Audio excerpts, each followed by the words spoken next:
fun After Dark Comics Unleashed with the usual crew. We got Sal, the slab guy himself. Sal, where can they find you when you're not doing stuff here on Code X? All right, when I'm not here on Codex, you can always find me on YouTube, just hanging out at Sal's Comic Corner, checking things out, and I'm also on Instagram when Dan allows it. That's the Slab Guy 77. Yeah. Speaking of Dan, where can they find you? Yeah, you can find me on Instagram at Dan Kelly Art. You've heard the spiel. Post art, music occasionally. Go give me a follow. Go buy some commissions so that your money may become my money, so I can use that money to buy comics that I will then show off to you here. Yes. So do that, and then afterwards, check out what this guy beside me's got going on. He can wrestle. He can style. Profile. He can woo the ladies. He's got class. He's got the finishing touches. Oh, yeah. He is the individual that makes the difference. He is the master of the Library of Comics. I lost my train of thought. The Ric Flair of comics. Woo! There we go. Uncle Gary. Thank you. I was about to say like another wrestler's name, and I'm like, no, wait, that's not fucking right. Macho Man. He's not. Macho Man. He's not. Oh yeah, snap to the Slim Jim. Yeah, be a man, Hogan. No, I was like, he's not the Coco Beware of comics. No, not at all. Thank you for that, my friend. It's good to be here amongst you guys. And if you want to catch me, I'm going to tell you, Comic Logic, Loudoun County's only comic book store. We're in Northern Virginia. Please come in and see us. And if you're in the Nova area, we'd love to see you. We have one more big event on our docket, and it's tomorrow.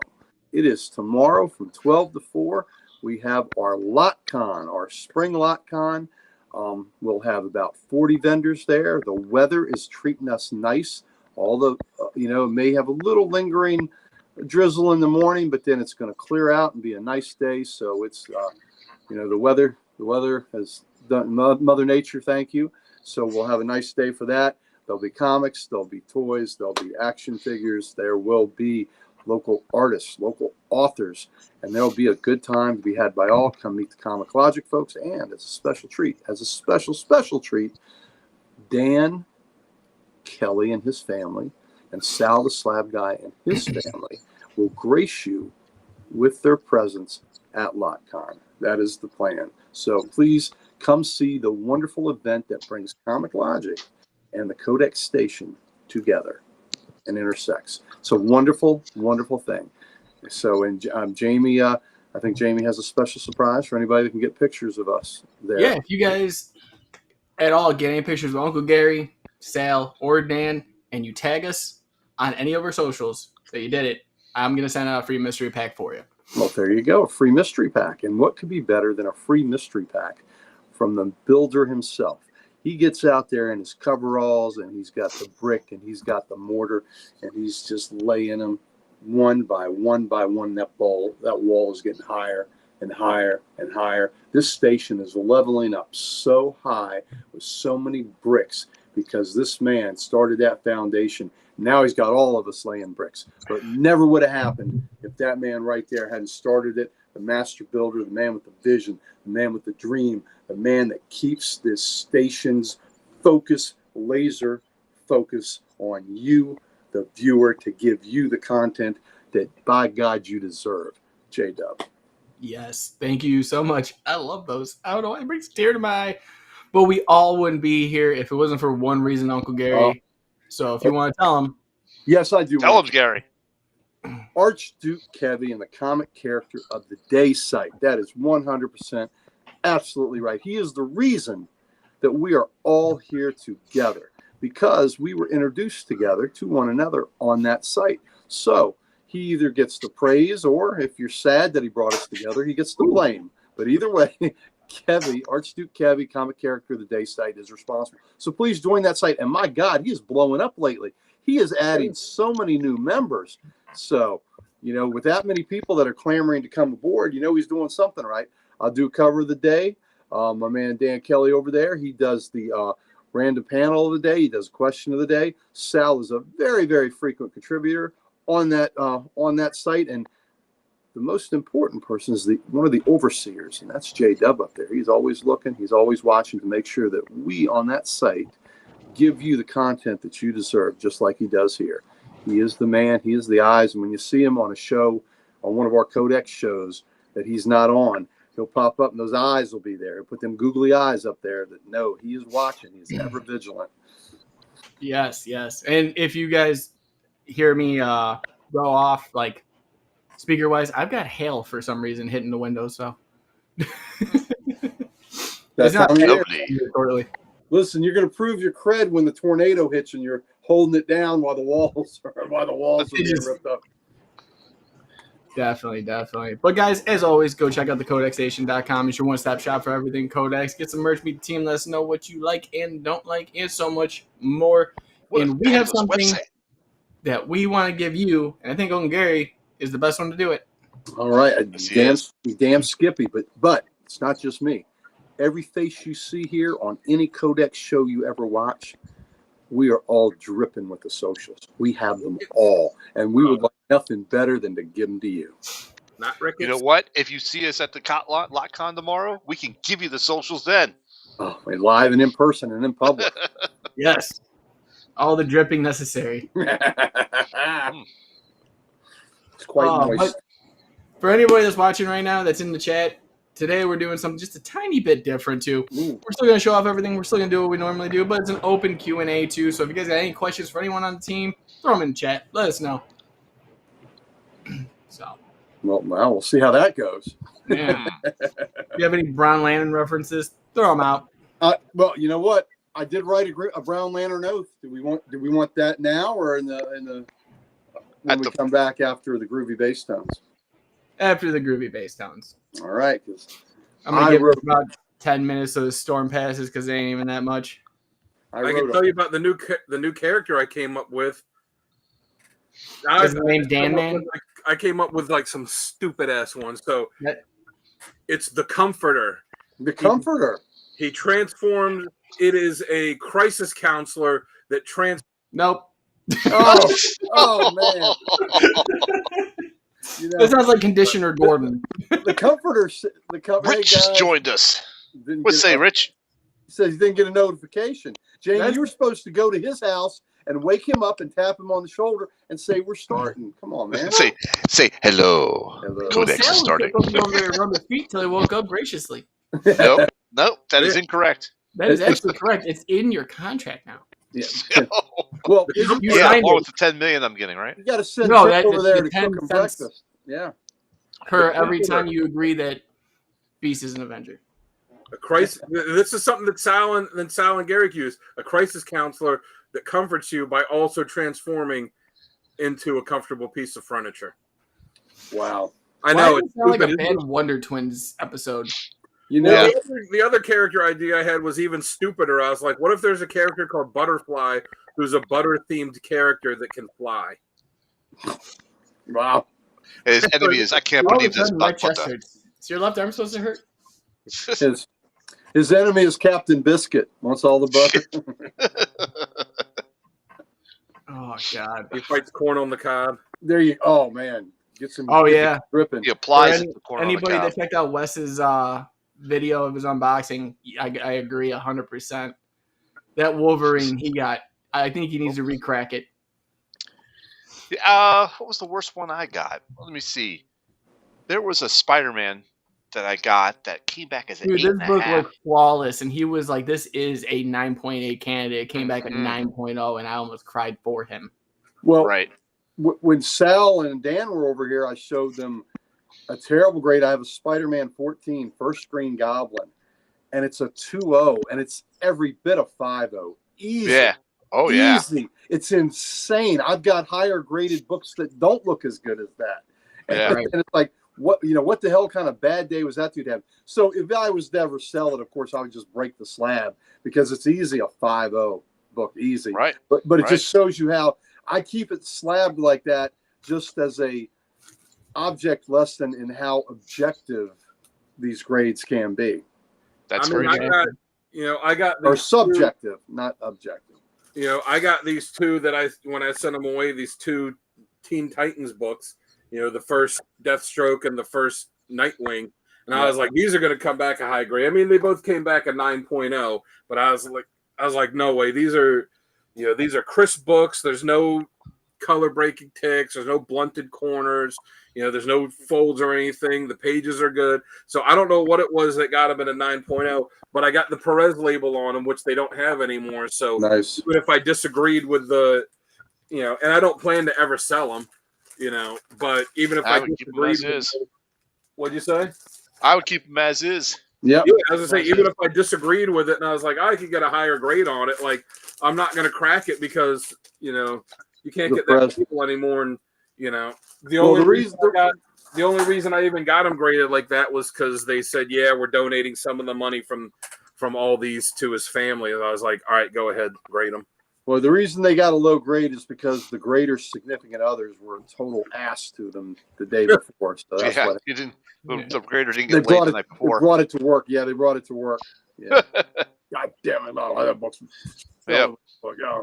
So I got a Spider-Man book. I think they got dinged somewhere in transit, and it was a modern book, so it should have been like a high 9.6 or even a 9.8, and it came back 8.5. I think that's my worst story. I should have slipped that 20 in the pages there with a little note that says, "This is for you if I get that 9.6 or higher." Yep. Thank you ahead of time. Cash works, baby. Cash is king. Cash is king. Greed is good, as Gordon Gekko told us in the 80s. Mm-hmm. Greed, for lack of a better word, is good. Oh, God. But how is everyone doing? You ready for a LocCon tomorrow? Yeah, we're ready. I'll go out early and we will set up and help the other folks set up when they get there. And I'll probably be there. I'll probably leave the house around 9, get there about 9:20 or so, and then set up. Some of the other folks will be there about 8:30. But I'm like, no, I don't need to be there at 8:30. I'll leave at 9. So we're looking forward to it. It's always great to see folks and to see our friends and our vendors and and Sal and Dan being there will be exciting. So that'll be awesome. Yeah, should be there about 1:30, I think. Yeah, that's about my ETA. Okay, yeah. No problems there. You're well within the zone, my friend. So look forward to it. I know I'll buy some books from Damien tomorrow. So today I don't have any back issues, but I will next week's show because I'll get some from him. All right. Yeah, I don't have a ton of extra money, but I'm should be able to have a couple bucks. Buy one or two. Well, I plan to kick you some money for your table. Yep. Yes. Yes, Eternal will have a booth there as well. Eternal will be there. Yep, you will see Mr. Adam there. He will be there. The cool thing was you guys were talking about wrestlers earlier. I am meeting a legend in about 2 weeks. Who's that? The Honky Tonk Man. Oh, nice. Nice. Yeah. Oshkosh Arena is having a comic and toy convention, and he's one of the celebrities that are going to be there. And I'm like, I got to meet the Honky Tonk Man. Honky Tonk. Former longest reigning Intercontinental Champion of all time. So nice. How long does it take you to get to Oshkosh? 35 minutes. That's not bad. It used to be 45 for where I used to live, but and that's where my comic shop is. It's literally down the street from it. So it's like, okay. Are they going to have a table at the con? No, they don't do tables with them. They do like promotional stuff, but never tables. Like some of the crew will go there. But are you going to do it on the spot? Yeah, I'm definitely doing it on the spot for that one because it's literally it's the Milwaukee Bucks, for basketball terms, B League team. Okay, gotcha. Yeah, so it's the Milwaukee Herd. They play there, and it's huge. They have concerts and everything else in that place. Bert Kreischer, the comedian, was just there not too long ago. So I'm excited to go. He's funny, but I saw him in the Tom Brady roast, and he sucked. Yeah, he said he bombed. He was too busy laughing at everyone else's jokes. I have to. Yeah, I want to see Nikki Glazier. I had somebody tell me she was really good. She's really good. Well, because he did. It was him and was it him, Tom Segura, that did it together, and I was like, all right, man, both those guys are really funny. And I watched it, and I was like, they sucked. Like, okay, so you're like comparing Brady to Hitler, but like you're not really making. The only joke about that was really funny was when they said the only difference between Tom Brady and Hitler is that Hitler's wife stayed with him till the end. Oh man, that's rough. Oh, ouch. Yeah. Well, Brady knew Ouch. Brady knew what he was getting into when he signed up to do this. Yes. Oh, well, he didn't just sign up for it; he produced it. Yeah, well, there you go. And I read something that because he's taken over as a commentator. Was it for Fox next season? And Fox was worried because people are like, they're like, everybody hates Tom Brady because this guy doesn't have any sense of humor or any discernible personality. So like the conspiracy is that he kind of did this to show people like, oh, look, I can make fun. I can do jokes. Yeah. No, not at all. But you know what is fun? Conventions. And I'm going to tell you right now that Honest Pat's going to be awesome. You might even get a little special cameo from the bub himself. And because he's going to be coming with us. And also, the cool thing is, we'll be at a convention here in a couple months.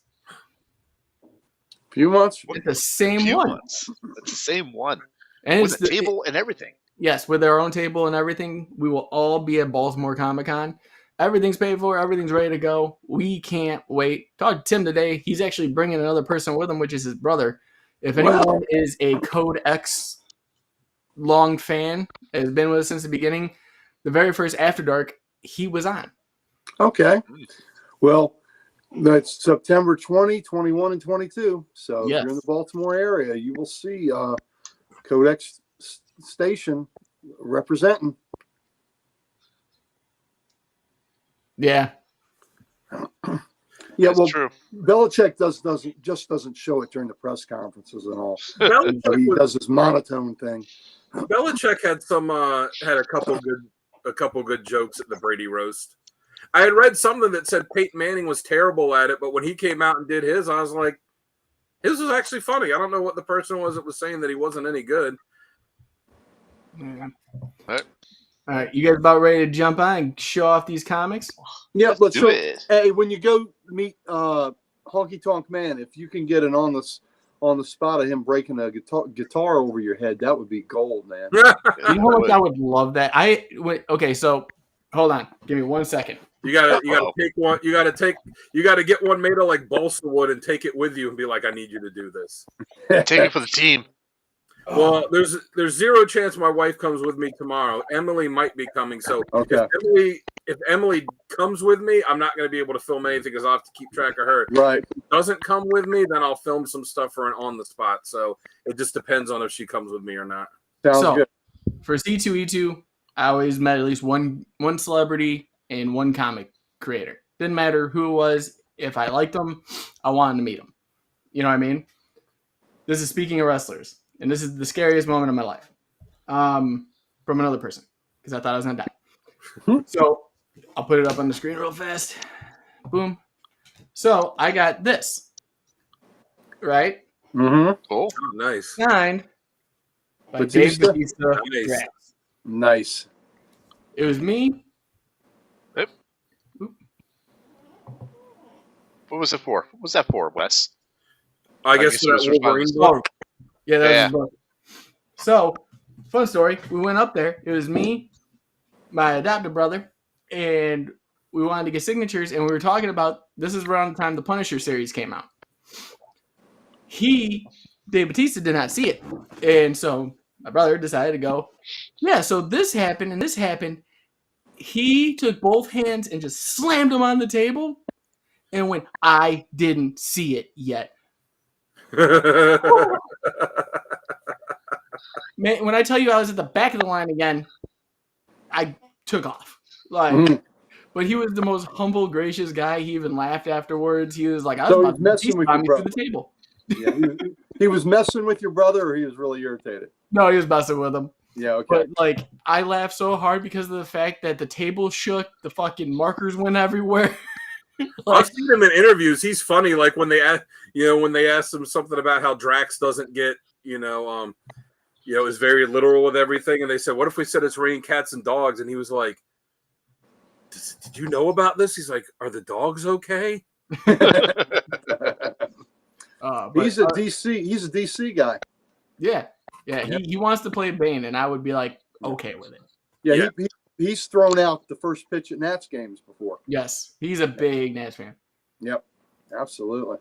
All right, are you ready? We're ready. All right. Well, right now I'm gonna tell you, Sally, you're gonna kick it off. Me, Dan, and Gary, you're gonna close it. All right, let's do this. All right.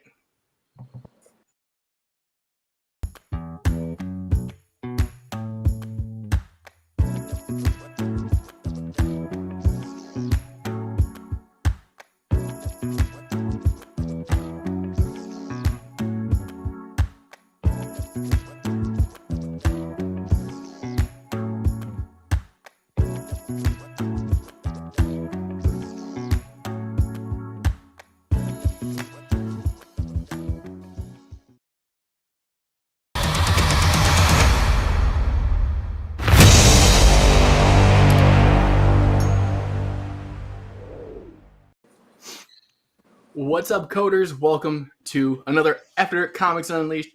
It's me, J-Dub, with Sal, Slab Guy, Dan Kelly, and Dr. Hammond Comics, baby. What's going on, guys? Good to be here, like always. Yeah.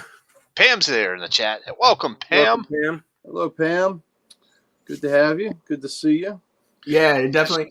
One of the things, Pam, that I look for is the either full runs. I call them bricks, where it's just the full run of a series. Yeah. Or anything, because usually they give you a good deal on them. So I am 100% behind those, and I'm going to be looking for those drastically come June 1st and when we go out to Baltimore. Yeah, I love getting those, especially for the mini series and the maxi series, because otherwise, how many times, and I've had it happen just at our local shop where you're digging through and you see a mini series like Iceman. I was there, I was like, oh, here's issue 1, here's issue 2, here's issue 3, and there's no issue 4. What am I going to buy the first 3 issues of a 4-issue mini series and then hope that I can somewhere find the 4th issue on its own? Yeah, and that drives me nuts. Trust me. But, ladies and gentlemen, today is a little bit different. We have Comics Unleashed. We're going to do our normal thing. But in between, if you guys got questions for us or anything else, shoot them into the chat. We'll answer them. No problem whatsoever. So make sure we may even answer truthfully. Maybe. It depends. It depends. Yeah, well. But no, definitely, guys, today is going to be a fun one. We do have memberships open. So remember, if you guys do jump in for just the price of a comic, $3.99, you guys are entered into every giveaway. You guys are entered in for all the videos before everyone else gets to see them, and exclusive content that doesn't come out to the public for about 2 to 3 months, I want to say. So jump in there. Super chats are open if you guys want your chats highlighted or any questions that you might have. It's been busy, so it's hard to always keep up with everybody. And real fast, I will show off something I'm giving away if you guys do that. So we're going to, I'm giving away Dick Tracy #1. There you go. A good book. Yeah, so it's from our friends at Mad Cave Studios. Definitely, if anything, put hashtag giveaway in the comments, and I'll enter you guys in. But if you become a member, you're already entered. So there you go. Awesome. So what do you guys say? You guys want to kick this off? Do it. Yes. All right, Sal, I'm going to have you start it off, buddy. Hi, folks. All right, let's go ahead and start off with the pulls from the shop. All right, so we got X-Men Forever #4. Look at that shadow. That's pretty cool. Mm-hmm. All right, so let's sit these down in a spot where they will not knock my camera. All right. Yeah, we don't need my camera. Oh, that's a cool. This is Carnage #7, the Stormbreakers variant. I'm actually I always enjoy the Stormbreaker variants. Like, I don't know what's about them, but like people just pass them up, and I'm like, these are so good. That was a great cover. I almost cool. got it just for the cover. Mm-hmm. I'll probably have more variants of that later, but not today. Later. Probably 30. Yeah, probably it's 1 or 2. All right. What if Venom #4? Nice. A lot of tongue on that. A lot of tongue, baby. Yeah, that's how Sal likes it. Venom #1, Separation Anxiety.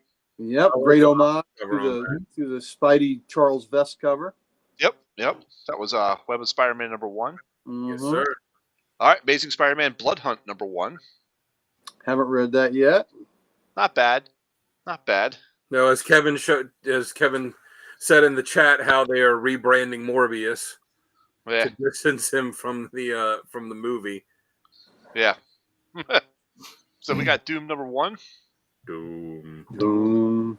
You know what's funny? They went out, or Precious went out because she went after work to go get everything. She went to go check the wall for that. It was completely out. I ended up getting one. That was the last copy they had in our shop, and except for like a ratio variant that was on the wall, which didn't look that great, to tell you the truth. No, it didn't. And then I stopped at another shop today in Annapolis, and they had like 50 copies of it. Man, all right. So next one up is Green Lantern number 11. That's great cover. Yes. This is the variant. This is the 5th variant. Yep. That's a cool cover there. I'll definitely have more covers of this coming soon. And on the shelf was Showcase Foily Goodness. They didn't have the foil one. I wanted it, but they didn't have it. They may have another one at the shop. I'll see you next time I'm there. I'll pick it up for you. Yeah, please do. Because I have the original, or that one, but I don't have the foil. Oh, well, I apologize because I need to make a correction from earlier. I do have another Venom separation anxiety. There you go. Look at that. And again, Foily Goodness one. And again, a lot of tongue. We have that one tongue, baby. coming to us as well. That's a great cover. And what's funny is I got to the shop before Sal, and I was standing there talking with Oba, the guy that was working there, and I saw that on the wall behind the counter, and I was like, oh man, that's a cool Venom cover. He's like, yeah, it's Ron Lim. I'm like derogatory. I'm like, I like Ron Lim, and he took it down to show me. I was like, oh, I'm not. It's like $20. Like, I'm not going to buy it. I said, but watch, I'm going to get Sal to buy it. And as soon as Sal comes in, he's looking at it. He's like, I didn't even have to say anything. He's like, let me get that Venom book. It was already in my stack. It was already in my stack. I didn't need to pull it off the wall. But you told me to pull off the wall first, and then you got your stack. You're like, oh, it's already in here. Yeah, it's in there. Next up is the Secret Wars. Was it number? What number is that? 5. Number 5. Foily Goodness. I've been picking all those up. Yep. Don't knock the camera. Okay, so this is the Free Comic Book Day Superman Foily Goodness. Mm-hmm. Yep, the absolute power. Yep. Right. So I will actually be getting another Foily Goodness book of this from Kent Hubbs, the guy that does pressing for me locally here in Ashburn, called the Comic Hub. Comic Hub, and he's given it to me because I've done so many of my unboxings and CGC stuff with him. So he's given it to me for free as a gift. So very nice. Thank you very much, Kent. I will take a second copy of that any day of the week. All right. So next up, this is from Dan. He actually picked me up Local Man back issues. So I got to figure out where I am in my stash for Local Man. Yeah. Secret was going to sell so many copies. Yeah, Rich. Yeah, sounds like I'm going to have more than one. Rack. So got that one. And then I got this one. So thank you, Dan, for those. Yep. Appreciate it. Got those on Free Comic Book Day, but I was just able to give them to Sal. By someone we just interviewed, too. Yep. Yes. And it was a really good interview. It was. Yep. And it wouldn't be I wouldn't be the slab guy if I didn't have a couple of slabs to show you. Now, this is you're in for a treat. This is not CBCS. This is not CGC. This is not PGX. This is the new kid on the block called EGC, Expert Grading Service. Okay, here it is, Darth Vader number 3. That's very shiny. Can't see it. It's not a foil cover. It's just bad reflection. So what the cool thing is, check out the label. You can see the label there. Yeah, right there. Yep, blood red. Okay. You can actually choose the label coloring. So I can get it like a blue one, like the CGC ones, and make them all uniform. Or you could choose the different types, and they also have specialized ones like Batman or Joker or. That's what I was going to say because I thought that it was them. I didn't know it was someone different, but they actually do have it where if it's a Batman title, it'll have the bat symbol in the corner. Yep. So that was pretty cool. So I chose the gradient red on that label because of the cover, and then I also have Dark X-Men number 1. I'm sorry, Dark Web number 1. Oops. I love how you sent out 2 books that were the same gradient. Mm-hmm. I did. Well, and he picked the same. They're both red and black covers, so we got the red and black label from both. Yeah. So I got the red and black label as well. So, and as a bonus, they actually send you a little certificate, and it actually tells you what was wrong with it, and why it merited that grade. Which is great because I think for everyone that has graded books, like especially the Wolverine one we're talking about, Wes sent off. When you get it back and you're like, why did it get this? It should not have got this grade, and you're just left with a mystery. It's like, oh, right here, you don't have to try and figure anything out or look anything up. Right there, it tells you what the justification is. Yep. And this is one more thing from Dan that he made for me. Oh, yeah. It is my X-Men graduation certificate, and look who it's signed by. The beast of the X-Men himself. So I am part of the X-Men team. Thank you very much. You all better behave. He's allowed to sign that because he's an Avenger and they're superior? No, he's allowed to sign that because he's an X-Man. You know what? They don't see Captain America on here. You know what? He is an X-Man. He's not with them. He's X. He's gone. He's not there anymore. Okay, I'm not trying to spin this. He's an X-Man. He signed this. I'm an X-Man. So was there any blue back fur? off, man. I'm an X-Man. Was there any blue fur with that certificate? Because if there's no blue fur with that certificate, then it's not him that did it. Oh yeah, there's fur on there. There's fur on there. Dan, what'd you do, bro? There's fur on there. There's fur on there. The story behind that is paid extra for it. The story behind that is during COVID, when I would have to go into the office, there was nothing going on because there was no one there. So I'm cleaning out stuff, and I find this box of stuff that we're going to throw out, and it's hold it up again, Sal. The thing that the certificate's in. Yeah, it's just this kind of thing that you would put some kind of certificate. I found a whole box I was just going to throw out, and it's not Richard. It's not. It's the real deal. You know who did it? The Dark Beast signed that. So that's not legitimate. No, because he would have signed it. He would have signed it, Dark Beast. No, he doesn't. He's all about the subterfuge. I would have expected more. Dark Beast. Misdirection, bro. Yeah, exactly. So I found that, and I found this pack of paper, and you can't tell there, but it's like the nicer kind of parchment paper that you would put degrees or certificates on. So I sat there at work since I didn't have anything to do, and I made this whole template for a graduation certificate from Xavier's. Got the logo on there and all that, and I had made one for my buddy. So, and I had the idea, I saw it, and I was like, I'd forgotten about it for a long time because I was like, oh, I could sell these on Etsy for like $10 or something. And I just forgot about it until the other day. So I made one and gave it to Sal, and I sent one to Tim. So if anyone else wants one, all you got to do is tell me what your superhero or supervillain code name is, what you want your degree to be in, and if you have a preference for what you want your date of graduation to be.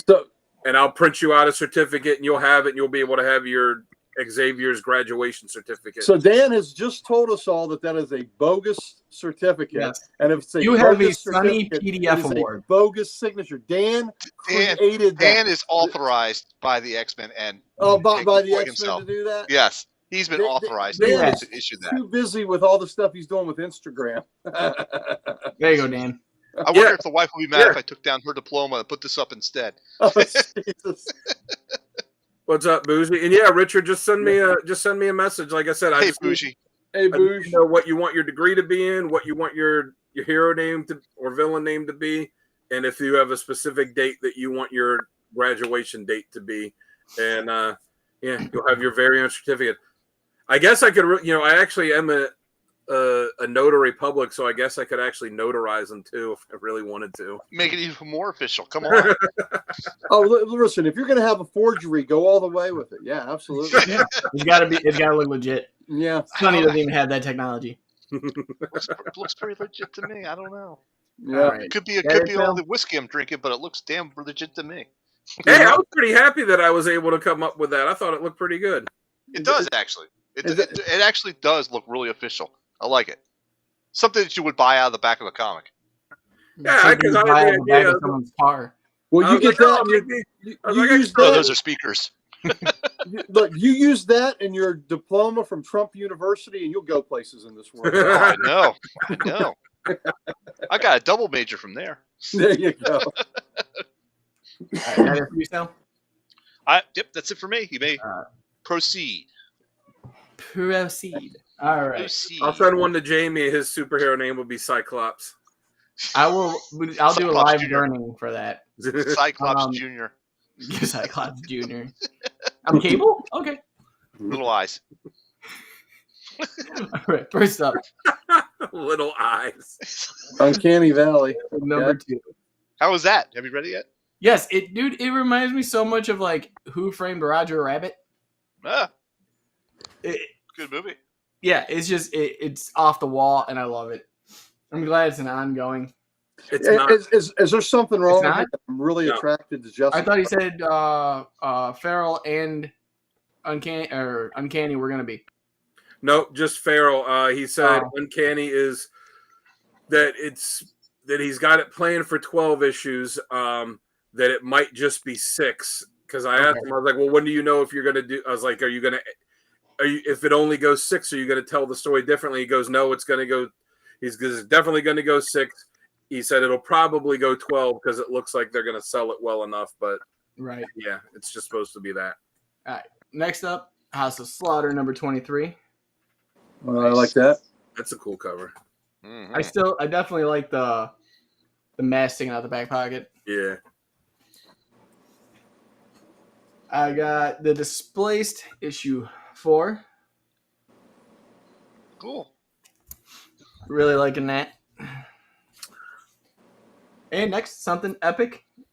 I think this is number 10. A white cover. That's interesting. Stands out. Yeah, it does. Looks like a person in a pod. Yes. Can't wait to crack that one open.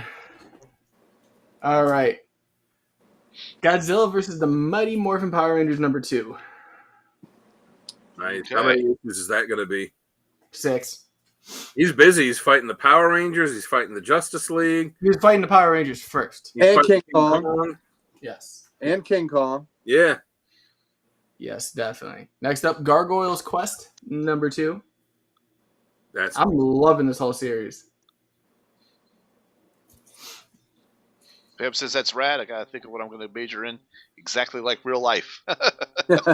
yeah. Again, Pam, just shoot me a message on Instagram. I'll make you one and send it to you. All right. Next up, I got Red Coat number 2.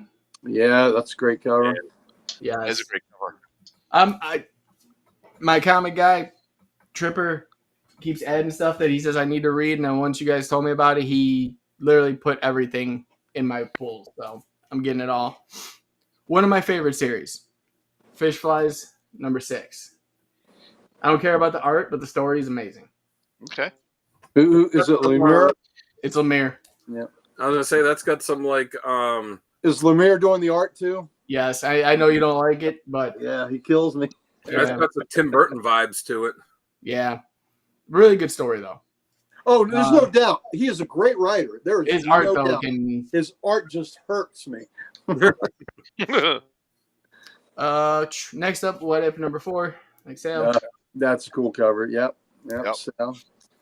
Sal didn't get a copy. Yeah. There's one I he did. didn't get. My, He didn't get that copy. a copy. He didn't get that Not copy. many copies. Yeah. I didn't get that one. He didn't get them all. Evidently, he didn't get them all. Yeah. Carnage number 7. Oh, that's pretty Yep. cool. That's the A cover, correct? Yes. Yeah. I'll have that in my HCC pool next week. Oh, we know. We know. I know. Like Sal, Venom Separation Anxiety number 1. Mm-hmm. I should have that foil here whenever HCC sends their stuff out. Cool. Ultimate X-Men. What is this, number 3? 3. Yep. I did not pick that up. I could not. After 2 issues, I couldn't get through it. Yeah, I'm trying. I don't know if that was the right X book to jump on with, but I'm excited for the other 3 X books that are coming out. I was gonna say they're doing the big relaunch, so I'm looking forward to the Gail Simone X Factor one, or X-Men 1 X Factor. I'm looking forward to after I saw the lineup for it. Yeah. Yeah. All right, we got Green Lantern number 11 with the main man. Yep, and getting Nice. noogies Yeah. Yep. I love the original. logo. Yep. Yeah. Definitely makes it so much better. We got Blue Beetle number 9, which is actually a fun ride so far. I'm actually really enjoying it. That's a pretty wicked cover. I like that one. Yeah, I do too. I've got Action 1065. Oh, look, Lobo again. Yes, he is. I'm not sure why Definitely a Lobo month. Yep, I don't know why Superman's on a bike, but it's fun. Yeah, it's anytime Lobo's on something, I just don't try to figure it out. It's so Lobo can keep up. Yeah. All right. Last up for my pulls, Red Hood the Hill number 4. I like that cover. That's really a cool cover. All right. So I did pick up a detective issue this week as well. I got Detective Comics 725. Nice. Oh, nice cover. Yeah, that's pretty cool. Yes, definitely. And then we have one that Sal got for me for Precious, even though he did spell her name wrong. But this is from Brian and Wayne. There you go. That's very cool. And he has another saying on there. I had the one where it says, "Weapons are my religion." Yeah. What does he have says on yours? I like those odds. I like those odds. That's right. And This Is the Way is the other one thing he signs a lot. Yeah. Yep. All right. So this is an HCC pull that I had that I did not show off because I had it in a different spot in the house.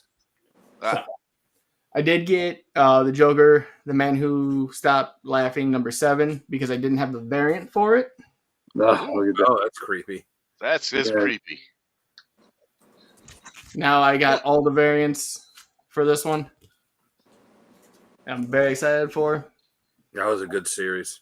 Venom number 31. Nice.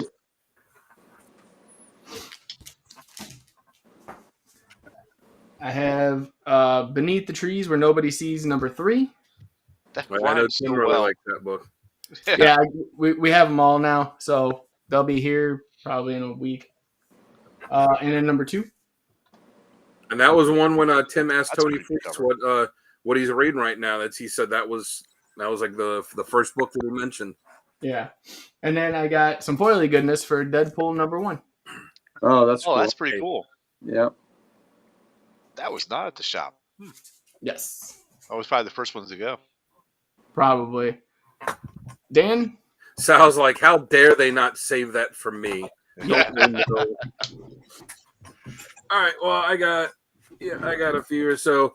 I'll start off with these ones that are from a couple weeks ago that I asked them to order them at my shop, and I actually ordered them through Comic Hub, and then they canceled the order. Just sent me a message said we didn't order these. I'm like, okay, why? No answer. So Uncle Gary was kind enough to get them for me from Comic Logic. So with the little note here, happy birthday! Happy birthday! So it is Ultimate Black Panther 2, the second printing, which is just a badass cover. Yep, that's a good cover for sure.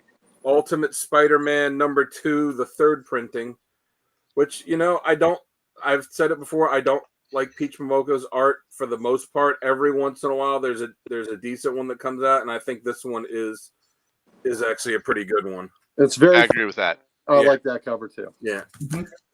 So to pay him back, there were a couple books he asked me to keep an eye out for, which I happened to find in the shop today. So there is the Jim Lee variant for Catwoman 64. Oh, thank you, brother. That's the only one I missed. They goofed up and didn't pull that one for me. It was a mistake. So I'll be happy to have that. You're welcome. And the way they did Batman in this, I would not have guessed just glancing at it that was Jim Lee. That looks like the Norm Brayfogle. Kind of reminds me of him. Reminds me of the Batman vampire thing Kelly Jones did too. Yeah. Kelly Jones is the other one, too, like the Red Rain and Bloodstorm and all that. And then also the Superior Spider-Man number 5. Yeah, that was my mistake. I just didn't pick it up. Yeah. And so thank you.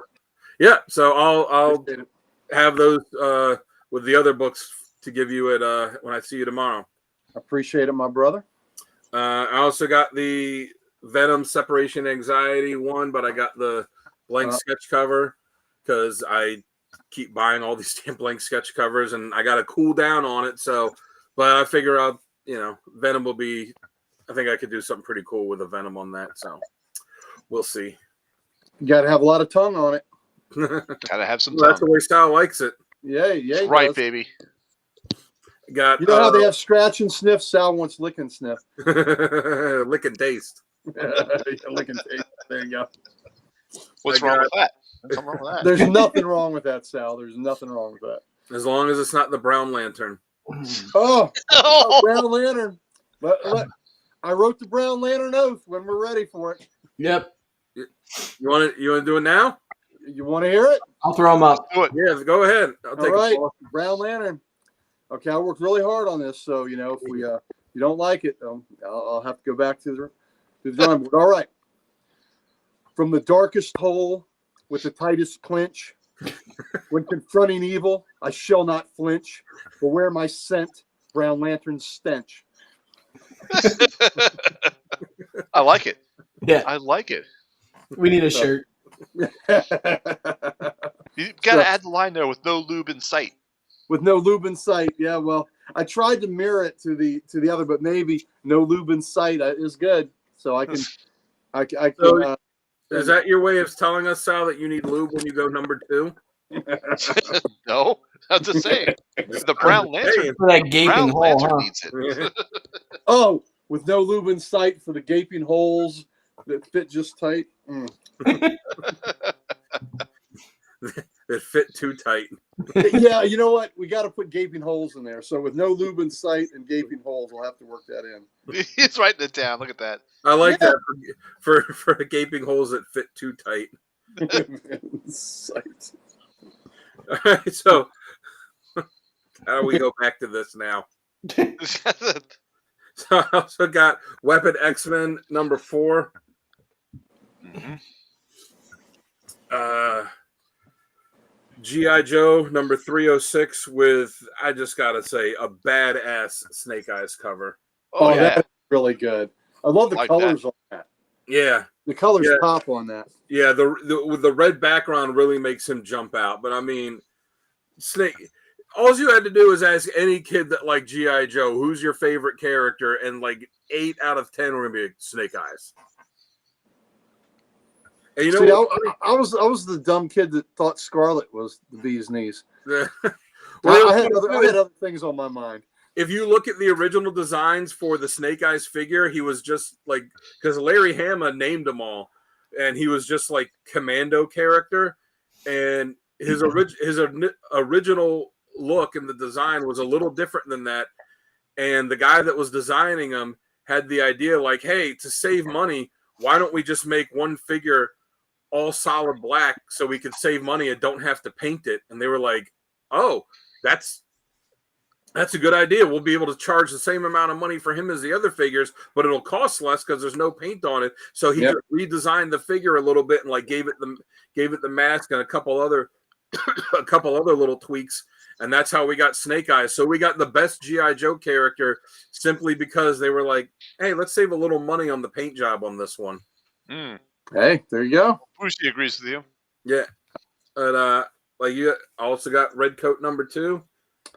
I look forward to reading that. I love all those Ghost. Oh yeah, I haven't read one yet that I didn't like. And just to throw in the go-go checks is just, to me, that pleases me.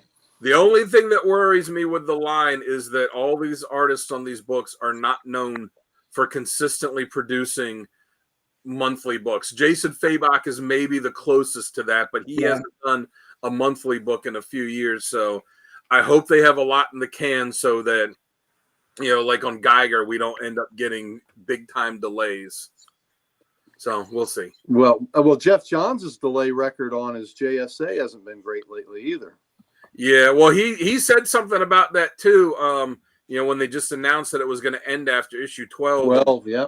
And Mikkel Jansen's not even drawing the last issue. Todd Nauck is doing it. And, he didn't outright say it with that issue, but with that book, but he kind of alluded to it where he said that he's done stuff with DC before where they're like, all right, we're going to do this book. And they were supposed to have a certain amount of lead time to get some issues in the can before the book launched, but DC needed the money, so they just put it out there quick. And they're like, we don't have enough time to get this out on a monthly schedule without having this, delay redone, and then it looks bad on them, like they can't get out there. But I've heard that about DC with other books from other creators too.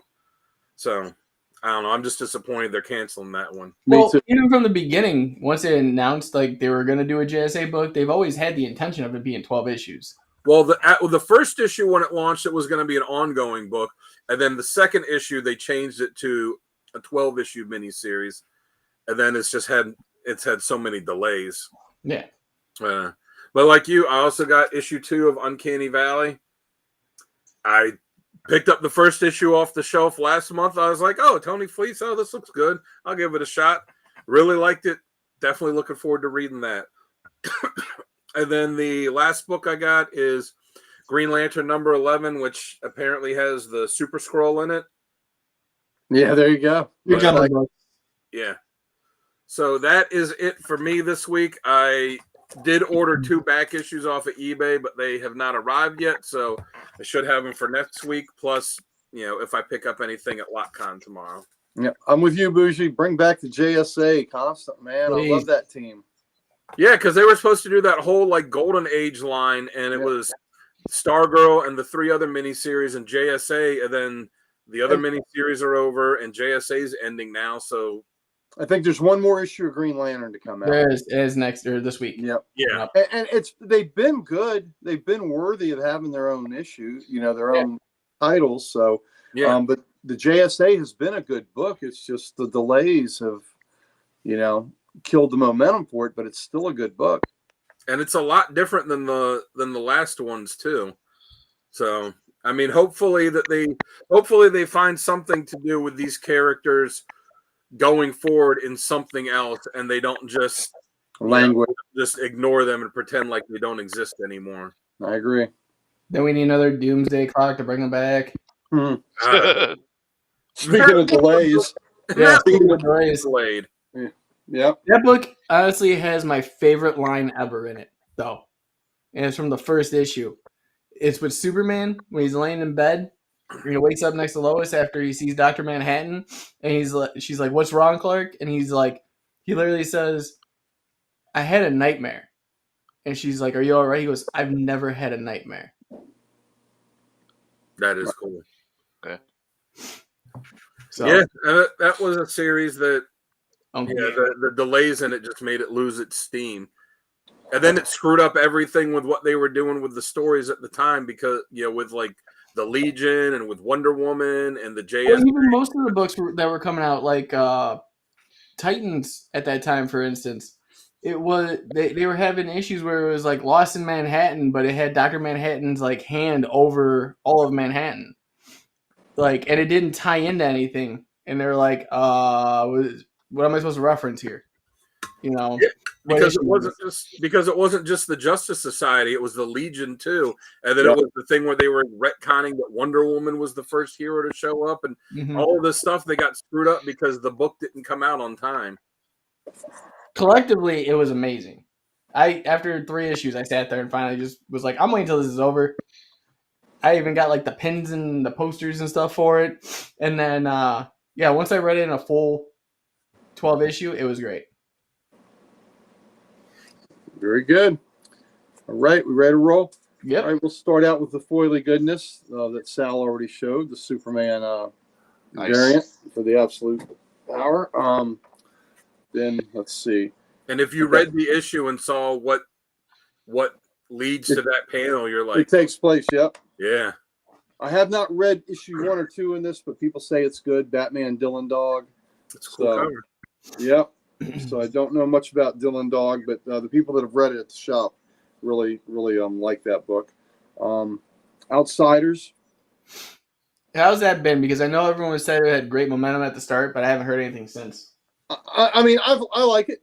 I like it. I'm not going to the top of the mountain singing its praises, but I like it. So there you go. We'll see. Now, I know the one character in it because I read the first issue is a female version of the drummer from Planetary. Does any more of the book tie into Planetary? I couldn't tell you because I never read Planetary. Oh man, yeah, so that's where I could tell you. Yeah, Bush, the people that have read this at the shop really like it. And they say it's really cool. So I was unfamiliar with Dylan Dog before this book came out, but supposedly that character's got a big following. All right, the Red Hood book.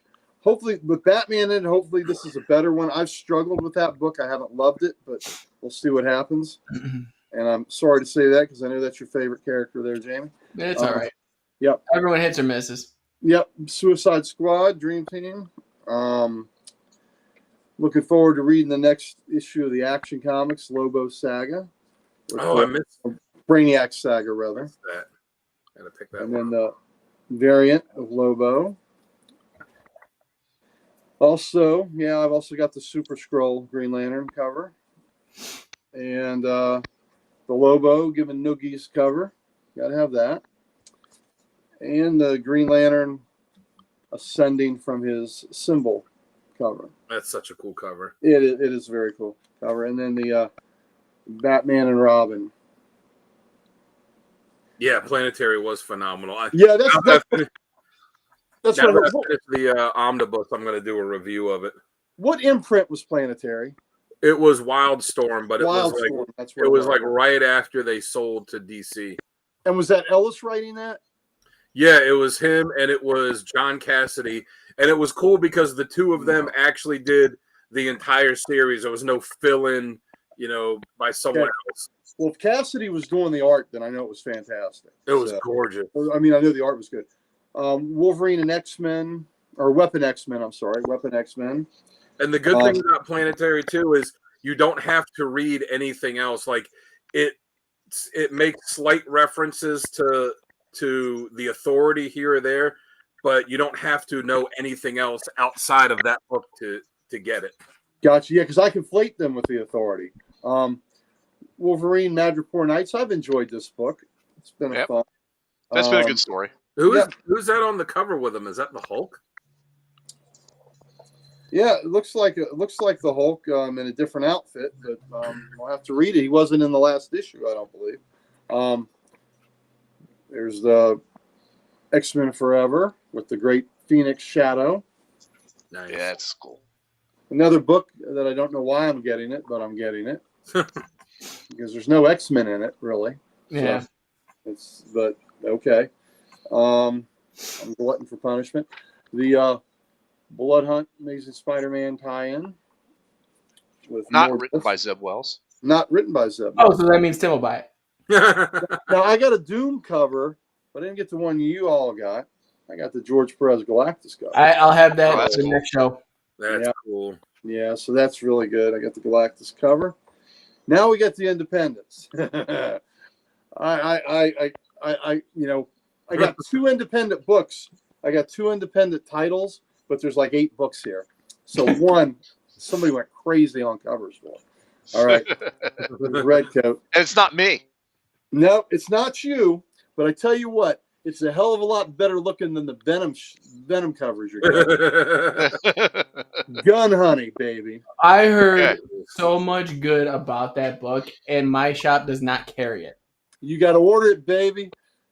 I can't even show you a lot of the interiors because there's a lot of TNA. I know, and that's what I heard about it. And well, I love these hard case crime stuff. So the black bikini one is the regular A cover. The red one is the FOC cover that you ordered right at the FOC cutoff. Yeah. So I thought it was kind of cool to have both of those. So got those. Did you get? Isn't that the one that had the polybagged one that came out this week? Polybag? They had a polybagged one? Huh. Well, That. There you go. There's a Gun Honey Adam Hughes cover. Nice. That's nice. That is nice. Since Dan was so nice to ask that. That's it. There's no reason to take it out because I can't show it to you anyway. yeah, Or this one. That's what she said. That's right. or the 7 other ones that will carry us. So, one of them is this cover, sans the lingerie. So I think that's a pretty cool pose. That's going to be a good book, but I can't show it to you, so I didn't even take it out. And then this one is a different cover, but I can show that to you anyway. And then the last one I got. How many times have you said that to someone else? You're like, I could take it out, but I can't show it to you. So. Well, The problem is, if I take it out, then other things have to happen. So that's the problem. She won't let me put it back in. She'll say, "No, it's out. It has to stay out." So that's where you get it. And who doesn't love underboob? I know I do. So there we go. Nice. Let's have some Tomb Raider vibes going there. Yeah, we go. Oh, and there were 2 other covers that I almost got of this book. So they know their audience. Give that boy some TNA. He's going to like it. But besides that, I have liked the other Gun Honey miniseries and the spin-offs. Scarlet, I think, was it Scarlet? Oh, my God. That's a hell of a page. Man, I like this. I would so like to show you that page. You know what? The great thing about her, she will never drown. So I haven't read them before, but I do like the old, the crime noir stuff. Is Gun Honey? That's the name of the character. Yeah, that's what she is. She's a gun smuggler. And she gets weapons in what was it, like high secured areas. Like I think this book it covers her getting the gun or a gun into a prison, a high maximum security prison. Right, that's what she does. She's very good at that. And then the book that wasn't titled Scarlet, there was another book that tied into this, and the gal is she's a master of disguise and theatrics and setting up, hits that look like hits but really aren't and things. So it's just that was a very interesting tie-in. But all the hard case crime books are really good. It's kind of got like that. I don't know if you've seen the films like Hard Ticket to Hawaii and those films that were kind of, TNA shows with a little bit of our movies with action and drama and all that. It's got a lot of that vibe, that feel to it, that hard-boiled, action show that's got a little, that's got a scantily clad gals running around. So, I'm a fan. Well, so that's the first issue, right? That's the first issue of the second series. Okay, I was going to say, do you have to have read the first one to know? No, I haven't read this to find out, but I doubt if you would. And the first one, they've been collected in trades. Mm-hmm. Yeah. So they've been collected in trades, and so there's been one previous Gun Honey series, and then the other one, if I'm misremembering it, that it's called Scarlet. That one, and then this one is the third one. But there are other hard case books. There's the Minky Woodcock title, and she had a tie to Houdini in it. There's Brittany Gold, or is it Normandy Gold, was another crime one. So they've got quite a few under the hard case line. You know what? If you like the kind of attitude you get from Mickey Spillane books, that's what you get in here. Okay, yeah, I was going to say, I just looked it up on here, and it looks like there's 4. There's Gun Honey. There you go, Bougie. There's Gun Honey Collision Course, Gun Honey Blood for Blood, Heat Seeker, a Gun Heat Honey Seeker. series. That's it. Not Scarlet, it's Heat Seeker. Yeah. So maybe this is the third Gun Honey. Okay, Collision Course. This is Collision Course. So maybe this is the third Gun Honey series, and the other one is Heat Seeker. And that's the gal that's a master of disguise and sets up, gets people out of trouble by setting up hits where they're dead, but she helps them escape. And that's it for my new book. So we ready to move into showcase time? Yeah. All right. Well, since the fellas, we had a good time looking at Tim Truman art for Grimjack, I'm going to show you his other one of his other notable creations, and it was done by Eclipse Comics, and this is Scout. Oh, nice. Yep. So That's Native nice. American, post-apocalyptic world. There's Scout 1. Here's Scout 2, and I have a copy of Scout 2 that's signed by Truman. He's an Apache, Apache heritage, and he's raising his sons and trying to uphold the tradition, but it's really cool. The first arc had him going after the great beasts that had come to Earth in this post-apocalyptic land.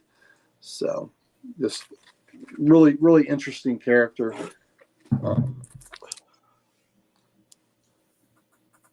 That's cool. And did he do They're this? really cool. Did he do this before or after Grimjack? Just after right? Grimjack. After Grimjack. And he was at Eclipse, who was I'm going to assume was paying him, which is one of the problems with First. They'll run out of money. So you had the backup story, which was Fashion in Action. God, look at that cover! How cool that is. That is wicked. Yeah, isn't it great? These are all really nice covers. Oh, absolutely. So the first Scout series went 24 issues, but he's just Truman's one of the. Here's probably my favorite cover in the whole line. Yeah, that was cool. I've seen that before. Yeah, that's nice. I have doubles of this, so I use as display copies when I have that out.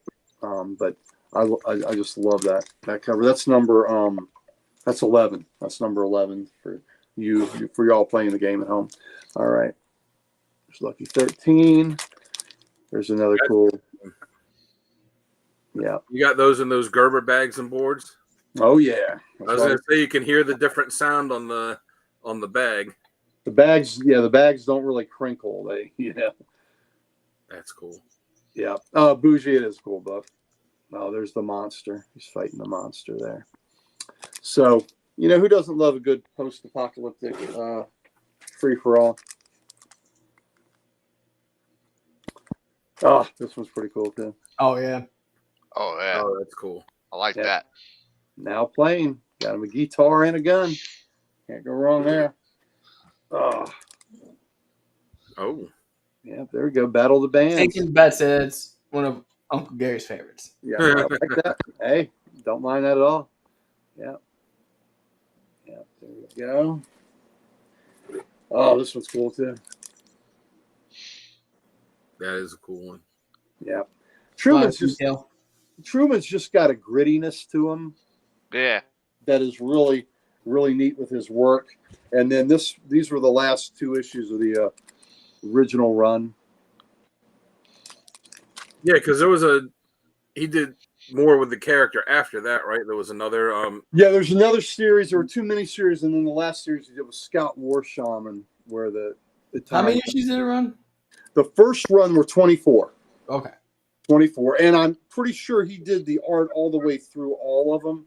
If not, he at least wrote them, but I'm pretty sure he stayed as the artist on them too. So he was writing and drawing them. So that's War Shaman. Oh yeah, Welcome to Funky Town, and War Shaman went 12 issues, or maybe it was 16. Yeah, 16. It went 16 issues. That's really cool cover too. Yeah. Whatever. But it's I know we do. I just think it's fun. We do. Pam, you're 100% right. Yes, Pam, you are 100% right. Listen, it's an investment with the Gerber bags and boards. It is an investment. But I looked into it. It'll take me quite a while. Well, and honestly, the newer books really don't need them because of the integrity. They're using higher quality paper and all that, so you really don't need them. But the books before the mid 90s can use them more, or even if you want, or the late 90s. Let's say the late 90s is where they can they benefit you the most. But on your modern books that you really want to show the covers off, you put them in here because they will really shine. But yeah, I mean look how flawless these books look. Those are all Silver Age, right? No, these are all mid 80s. No. I mean the size. Yes.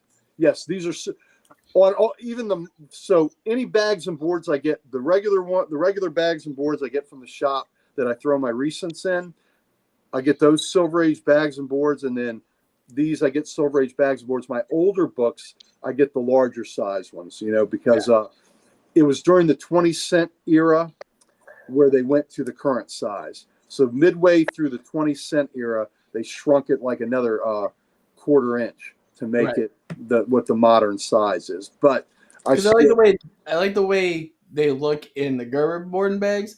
I don't like how they look in the Silver Age now boarding bags. I don't know. It just does not look appealing to me. But part of it is because it's tighter. Yeah. Right? There's not as they don't move around as much, so it's just tighter in these because these bags aren't as there's not as much play in there. So. But yeah, I know what you mean. I don't buy awesome covers. I don't buy any bags and boards that are modern size because I found even modern books that when you put them in, even if you're putting one book in, it's like you're struggling to get it in there. I'm like, why is this so small? That's what she said. That's what you never want to hear her say. You know what? I'm saving. I'm maximizing my value by doing them front and back. Right. So that helps out. That helps out when you're spending this kind of money on Gerber bags and boards. It helps out when you do that. I don't always do it for my older books that that have quite a bit more value. I won't front and back them. But when we get into the pretty much my runs like Batman and Detective and all those, when I get into the 20-cent era, that's about the time where I'll start putting them back to forth. And then the last one I show you is the Scout Handbook. Oh, that's cool. Nice. Yeah. Yeah. So maps. Sal, there's maps. Maps. You need your post-apocalyptic map, or how are you going to get around, man? So, that's right. So just giving some more love to Tim Truman, who if you haven't seen the Grim Jack show, I think it was a really good show, and these fellas were oh yeah, My Light 2. That's exactly it, Pam. That's exactly what I get. The My Lights 2 and the Silver Age boards, and these books sparkle, man. They and you know what? It's funny. You get a book that's beat up a little bit, but you put it in one of these bags and it enhances it, which is really good. Not that any of these are beat up. These are all freaking perfect. Yes. So anyway, Scout, Tim Truman, give him some love. Nice. Let's end on the high note. Yeah, that's a great cover. That is fantastic cover. That one and the cover for issue 1, I think, are the two that I like most from it. Yeah, I think so too. And that's the great beast. That's one of the great beasts, the owl that he's tracking down. So. All Very right. cool. Good stuff. Very, very, very good. Thank you for indulging. And if you really want to end on a high note, I can take these out of the bags when you show these. That'd be an after show. That'd be an after dark show. That'd be after dark Just for me. think this with no lingerie. There you go. Now it's in my head. Great. I want to ask if you saw this at your guys' shop. I saw it at ours this week and had to ask, did they have copies of the Batman Spawn crossover from the 90s? Because sitting on the shelf at our shop, they had like 6 copies, and they had them bag and board. They were selling them for $6 each. And I asked Obed, I was like, what is this? Did they do a reprint of this? And he said that apparently they found like a pallet full of them in a warehouse somewhere, or that's what their story is. They found a pallet full of them in a warehouse, and I guess just released them for the stores to buy. But as he said, he's like, but it's McFarlane, so who knows? Did anybody else shop have those? I thought we had a Batman Spawn thing, but I thought it was the collected edition. Because the one I saw in our shop was definitely the one that McFarlane did the cover for, and there were copies on the shelf. It seems like I've seen it at the shop, but I guess I assumed it was a collected edition. Maybe it is new. Maybe they fell off the back of the truck with the speakers that people sell. And I was in the X-Men certificates. I was really close to picking up a by the copy beast because I was like, I got a copy of it, but my copy's beat to hell, and this one's really nice. So maybe I'll go back and pick one up if they're still there. Well, you know what? Look at them. See if it's got that printing date on it. Yeah, maybe because it's going to have if it's a real deal, it's going to have the first printing on there. Hey, if it's still there, snag me one. Yeah. Okay, I'll stop by tomorrow on my way to Comic Logic and see if they still have them. Yeah, definitely. They'll be closed. They're not closed. They're not open. They're not open on Sunday, are they? They're open Sunday. They're closed Monday and Tuesday. Tuesday. That's right. Okay. Yeah, we're closed on Tuesday too because that's when they put out the new books. Well, didn't they just announce that they're doing Wednesday deliveries now with Diamond and Penguin. Well, I know that there are a lot of shops that were, when DC did their whole thing, like, oh, we're going to release books on Tuesday now. They were, they pissed off a lot of shops because they're like, what do I got to put the new stuff up Tuesday and Wednesday? And a lot of shops were just like, we're putting it all up Wednesday. Nope, regardless. that's what we do. We put it all on Wednesday. You weren't getting anything on Tuesday. No. Yeah. Yep. No, because I know DC jumped on that back, and now they're going to be sending it out for Wednesday. Yeah. Marvel was making fun of them for a while when they did those covers that were like, what did they say, like all Wednesday or something. Yeah, I had that Spider-Woman book I showed off last week. Yeah, and they were just trolling DC. Yeah. All right, so I do want to have a topic for the night, if that's cool with you guys. Yeah. Okay. Something to talk about, but let me hit some business first, and then we'll jump into it. Okay. All right, now guys, again, we do have memberships open. I did show it off earlier, but I am going to show it again in case anyone new here. So this is the giveaway from me personally. I like that book a lot. I enjoyed it. It was really good. Yeah. Yeah. So if you guys are interested, either become a member for the same price as the comic itself, and you'll be entered into every giveaway that we have, or put hashtag giveaway in the comments. I already got people entered. They're already set. I know Nirvana is going to be having one with us for a giveaway as well. I'm waiting to see what it is. Tim will know more. But again, guys, one of our sponsors, thank you again to Nirvana Comics Knoxville. Check them out at nirvanacomicsknoxville.com. They have a comic for everyone, and they want to give one to you. So definitely. I told Tim, I was like, go in there and tell him to let me draw a variant cover for him. We'll have the Codex variant. Yeah, definitely do that if you guys got a chance. There you go. Thank you, Sal. Yep, I was trying to find it. Yeah. And to our other sponsor, W Energy. Guys, go check them out at w.gg. It is the cleanest form of energy on the market today. No jitters, no bad aftertaste, like those Monsters or Red Bulls, and no crash. Guys, we all use it here. Dan just bought a tub himself. Definitely worth it. It gives us the energy to get through most of these shows, especially these after darks. They're really, really late night. So definitely go check them out and use the code. Huh? And we're not as young as we used to be either. No. I got a bedtime now. It's scary. But definitely check them out. And at checkout, use the keyword code -X and save yourself 10% on any order. They're coming out with new flavors still. So go check it out. And last but certainly not least, I'm Gary. Why don't you tell them about Comic Logic? Well, Comic Logic, Loudoun County, Virginia's only comic book store. Please come see us. We would love to have you in the area. Tomorrow we have a really we had 3 big events coming. Tomorrow's the last one. Your last chance to come out and see us. We have our LotCon, our spring LotCon will be tomorrow from 12 to 4. We're going to have comics there, of course. We're going to have toys. We'll have local authors, local artists. We'll have I think we have a gal that's got jewelry there. So a lot of handcrafted things, and you meet a lot of interesting people. And not only will you see the Comic Logic crew that will all be there, but you'll also get to see Dan and Sal tomorrow. They will be there gracing our event with their presence like they did in the fall. So, and you get the 2 great intersections of Codex and Comic Logic coming together in one place. What more could you ask for? So please come see us. If you're in Northern Virginia, we would love to make your acquaintance. Yeah. Definitely go check them out. And again, I'm throwing it out there. If you guys get a picture with any 3 of the Codex members and tag us on any of the socials, I will personally get you guys a mystery bag. Well, there you go. There you go. I like it. Can't beat that.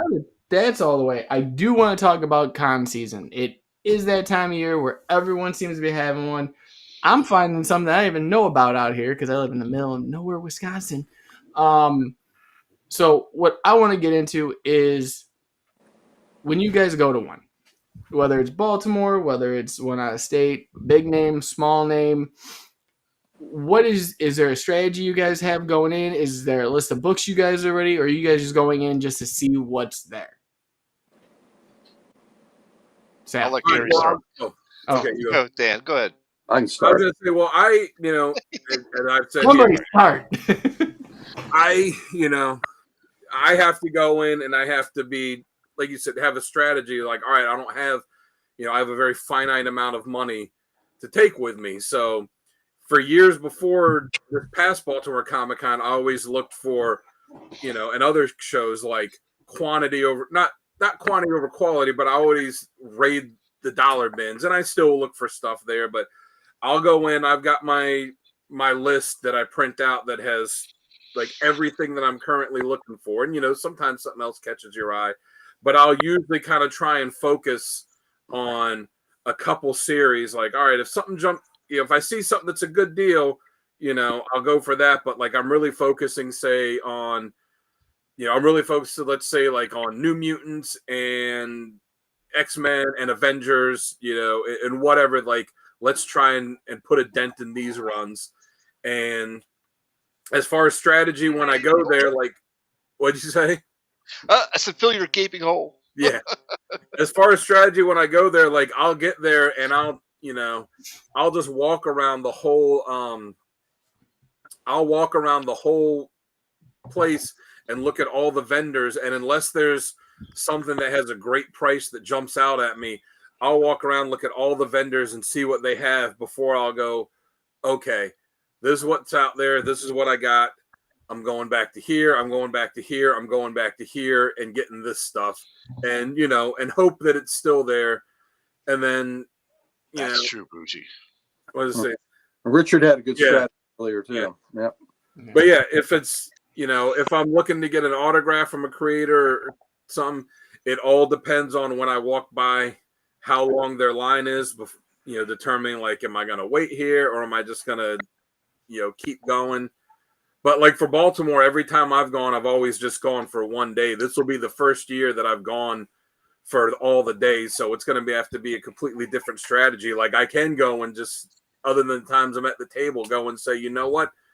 One day I'm just going to do books. One day I'm going to do autographs. One day I'm going to do this. Yep. So for me, I usually go for a certain set of books because I'm easily distracted by other sales, other books. Like if I say I'm going to look for these X-Men books, and I'm starting to look around, I'm like, damn, there's some amazing Spider-Man that I just need. They're in the dollar bin or they're cheap. I'm like, okay. Especially when I'm standing beside him, I'm like, and he's got a stack of books. Like last year, he's got a stack of books, and I'm like, hey Sal, did you see all these X-Men books there? Oh, what X-Men? I'm like, yeah. Did you see this one? Oh, and then he starts looking through them and pulling them out. Yep. Pam says fillers first, but I'm a run collector. Yep. Oh yeah. I hear you, Pam. But one of the biggest things I've learned not to do is the first table I go to, I'm so like, I don't know, I got that FOMO feeling. Like if I don't get these books, I'm not going to get them. And I have to get them at the first table I hit. And I hate that. So I have to really curb myself to say, okay, let's go around and just check out all the other vendors. And then, then we can start working some deals. And I'll go back to a particular vendor if I felt like I could work a better deal. Because sometimes if you buy more books, they'll give you a little bit more of a discount or something like that. So for me, that's what my plan usually is. And for Baltimore, I'm going to change it up a little bit only because I am actually going to start trading some slabs to see if I can get some value towards a bigger book. Slabbed. So I'm going to see if I can do that just to cut the price of a bigger book down a little bit and make it affordable. So that is my plan with that. Yeah. So I am right now building a box of slabs that I could part with, and I'm going to write down the values with a sticky note on them to see if I can get them at least get partially close to that value that's out there. I understand that vendors are going to say, yeah, I could sell that book for $50, but I'm not going to give you $50 for it because they're not making any money. Right. So if they say, well, I'll give you $35 for that book, then I'll be like, okay, he's still got to make money. I'm still getting kind of a deal on it, and it's still towards something else I'm going to get. A lot of times you'll get more value when you use it for trade than you will if you want to cap. So right. You will. So if you're using it as trade value, you'll get a bigger bump on it. Well, Sal's really looking to get that Adventures into 9.8 copy of Adventures into Fear number 19. And that is What's the first appearance of Howard the Duck? Oh, see, yeah, no. 80% Yeah. trade value. Yep, Richard, that's absolutely right. But So it's a that's what I'm man going to thing try to cover. do with that. It is a man that? thing cover. You don't have to look at Howard the Duck on the cover. Yeah. Okay. Yeah, Sal can look at what he likes seeing most, which is Man thing. My giant-sized man thing all the time. Yeah. Yeah. Every time I get in the shower, I see it. That's right. Mine, not Sal. Yeah, I was going to say, you see your own man thing. You don't see my man thing. He's got a picture of it just right there in the shower You curtain. could see it from where you're at. Yeah, I'm just saying. You probably could see it from where you're at. You know, it's tough for me when I gotta walk to the shower with a wheelbarrow so I can just put it in there and tote it like that. But see, Baltimore is going to be different for me this year too, because like I said, I'm used to going and just being like one day. So now that it's going to be all the days, like okay, it's been. You get to listen to Sal yell at traffic. Yeah. For 3 days straight. But Jamie, you're gonna hear that too. I know, but it's gonna be like 10 o'clock at night when I get. Oh, don't worry, I'll still have road rage then too. Don't worry. But like it's been one thing, it's one thing to have the patience to, okay, well, I'm gonna walk around and see everything here, and unless I see like a great deal jump out, I'm just gonna walk around, see everything, and then I'll spend the money. It's one thing to have patience to do that for one day, but to do that for 3 days and like not spend all the money right at once, like that's gonna take some commitment. When the deal's coming on the last day, it's gonna be hard to hold the money till then.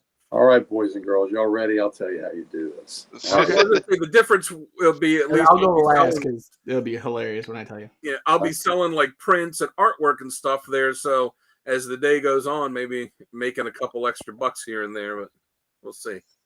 All right. So first, you have to differentiate the big cons and the little cons. So I go to we all have gone to local shows. Dan, Sal, and I, the Schaff shows that we have in this area. They're really good shows. 3 times a year they'll be in Frederick, and then about 6 times a year they'll be in Annandale. So you go to those, and pretty much I know all the dealers there, so I have a relationship with almost all of them. But you go in and you survey the room. Now, when I go in, I usually take my list that I've had for 40 years, an old steno pad. Because of CLZ now, I have a lot on CLZ. But the ones that I'm really trying to, Pam, I'm glad you could. Nice. Awesome. Good the job, ones Pam. that I'm really it's helped trying me focus too. that I focus on is I'll have index cards, and I'll have the ones I need, on certain titles where I can see them quicker that way, because looking them up on CLZ is kind of tough. Got to put the glasses on and all that. But unless it's a key book that I have really been hunting for, I'm not going to get it right in the beginning. I'm going to take the lay of the land and find out what I need, and are there big books there that will eat up most of the cash I'm taking, because I don't want to spend out money and find that there's this book that I really wanted and that, I'm not going to have the cash for. So I try to get to everything first and then catalog what's there and what I want to attack. So very rarely am I just going to go on the first go around, go to somebody and say, yeah, I'm going to get that book, unless it's something that I know specifically that, is on a title that I'm trying to complete. And, if I know that price is already, I'm not going to find a cheaper one in the room that's a great copy and I'm good with it. I'll get it then. But usually I take the lay of the land and then come back and start deciding, where I'm going to put my money. That's in a small show. That's in a Schaff show. Well, also too, like if you see something, you're like, shit, I haven't seen this in years. Like, yes, if I wait and come back in 2 hours and it's gone. May not be there. That's right. That's absolutely right. Now, a big show. All right. So when you go to a big show, if you go to a 3-day show, if you're going there to get signatures, your 2 best times to get signatures are during the day Friday, less people, or late in the day Sunday. Okay. Because you go there Friday, most of the con crowd is coming Saturday and Sunday. If you go Friday, you're going to have less crowds. Mm-hmm. What you get in a con on Friday, that's when the big money comes in for a big con. That's when the real collectors are. Now, actually, Thursday night, which is really cool when you're setting up, that's when the dealers go to each other, and that's when a lot of money and comics change hands. It's pretty fascinating to see the dealers, going to seeing what the other guys have, and a lot changes hands then. But then Friday comes in. That's when the big money collectors come in, and that they are going to survey the land, and they're going to buy those books they need. But for if you're getting SIGs and things like that, Friday's a great day for it. Saturday is the roughest day for it because that's usually the highest day of traffic for any con. And then Sunday, as you're getting toward the later part of the afternoon for signatures and stuff, pretty much people have gone and gotten the signatures they need by that point. So you get a lighter crowd then sometimes where you can get the guy you want or the gal you want.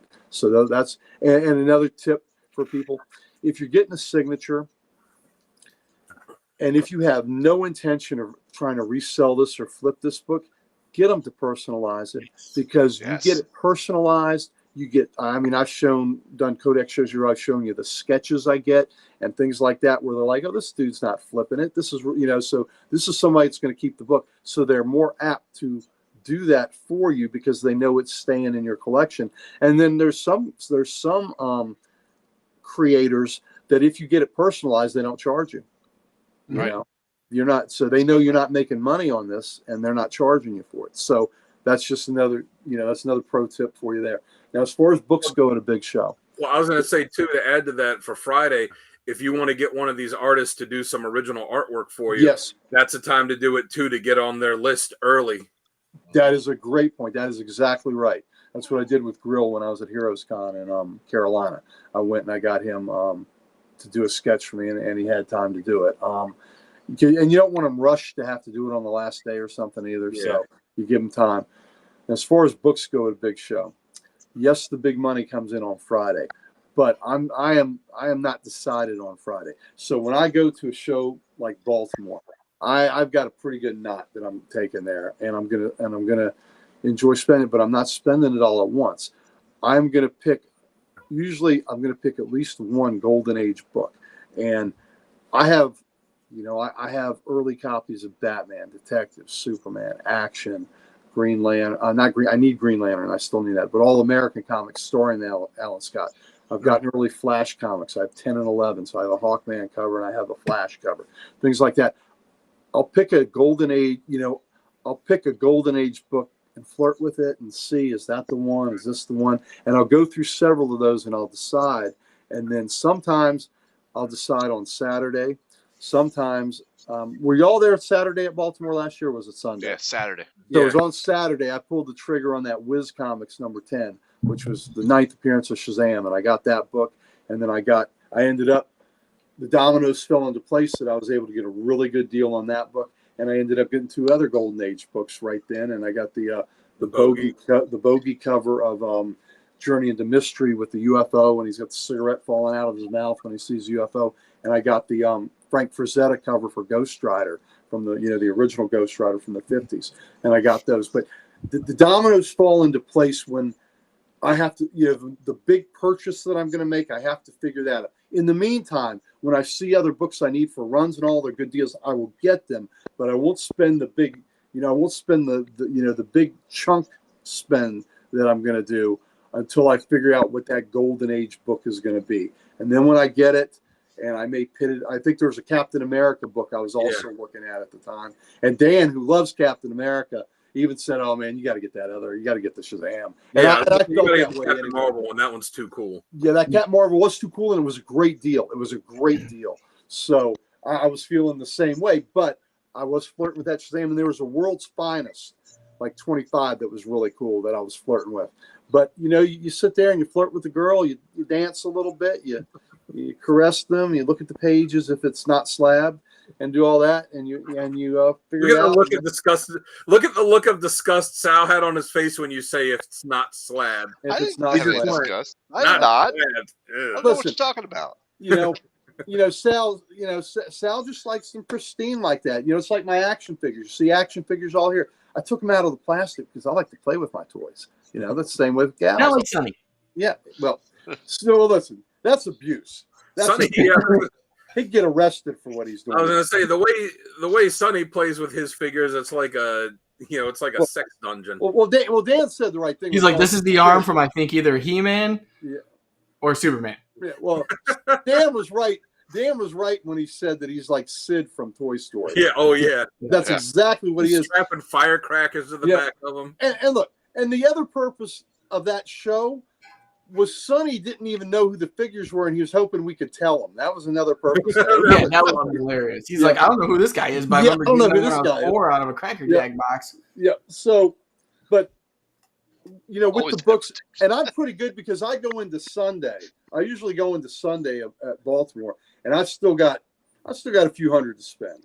So that's kind of neat. I'm like, all right, where? And then you strategize. What am I going to do with that last bit? Am I going to go this way? Am I going to go this way? And even though I've had all the days there, I still haven't seen everything. You're still like, oh, did I get to that one? Did I get to this one? So, but it's a pretty cool process. And man, at a big con, I am a machine. I don't eat. Oh yeah.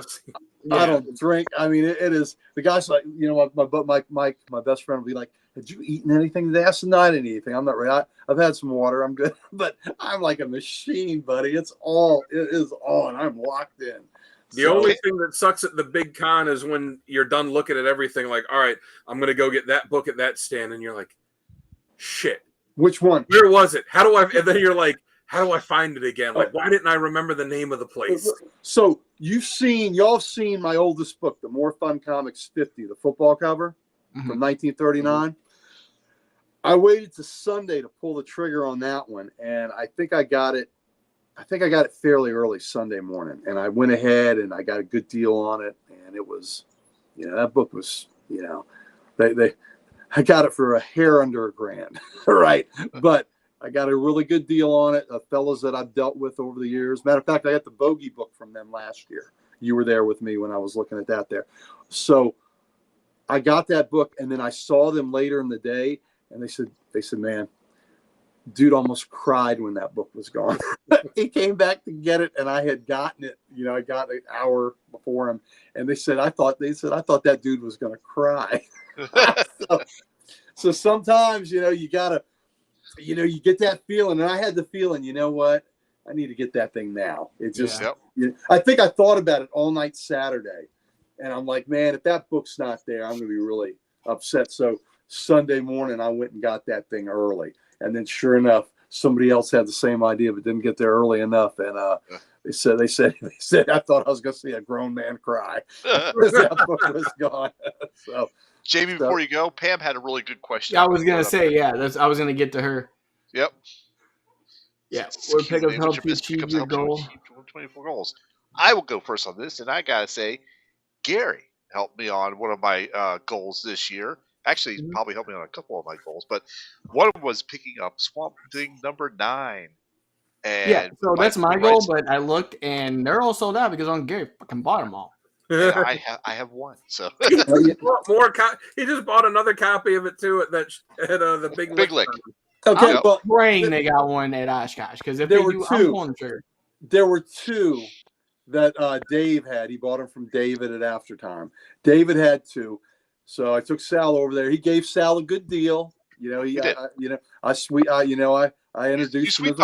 I introduced him as a friend of mine. He gave Sal a good deal, and then later in the day, he had two Swamp Thing 9s. I went back and got the other one, and he gave me a great deal on it too. So I went back and got the other one. I just like, what the hell? Yeah, I'm a sucker for it. But sometimes you find things. I found this at a Schaff show.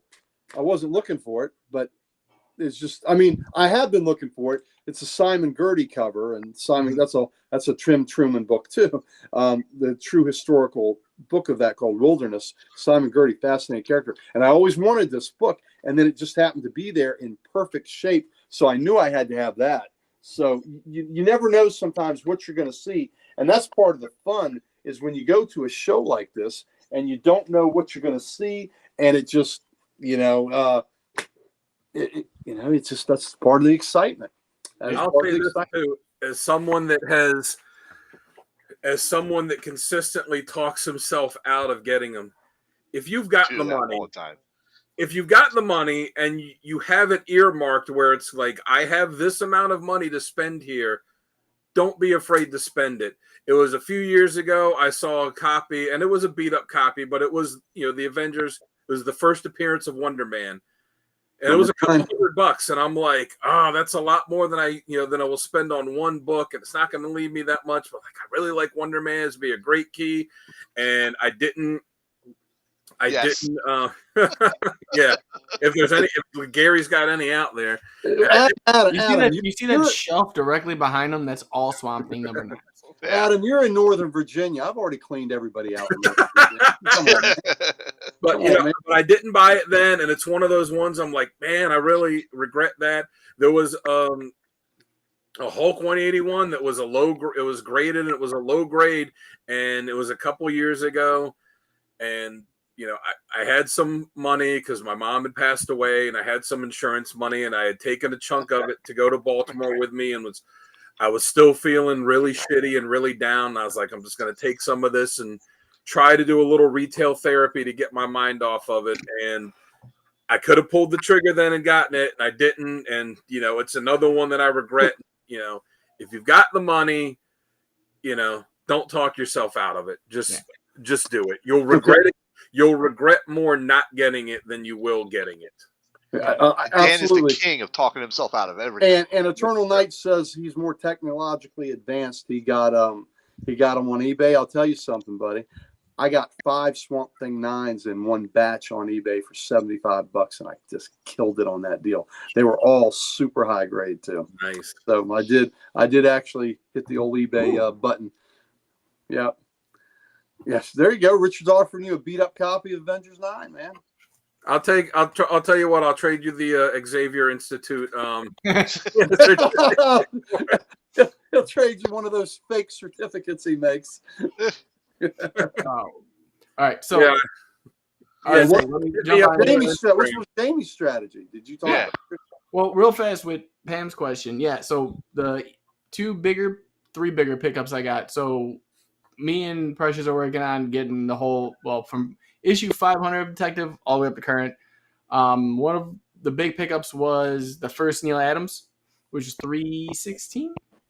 And then getting my Death of the Family variants for the new 52 version of Detective and Batgirl as well.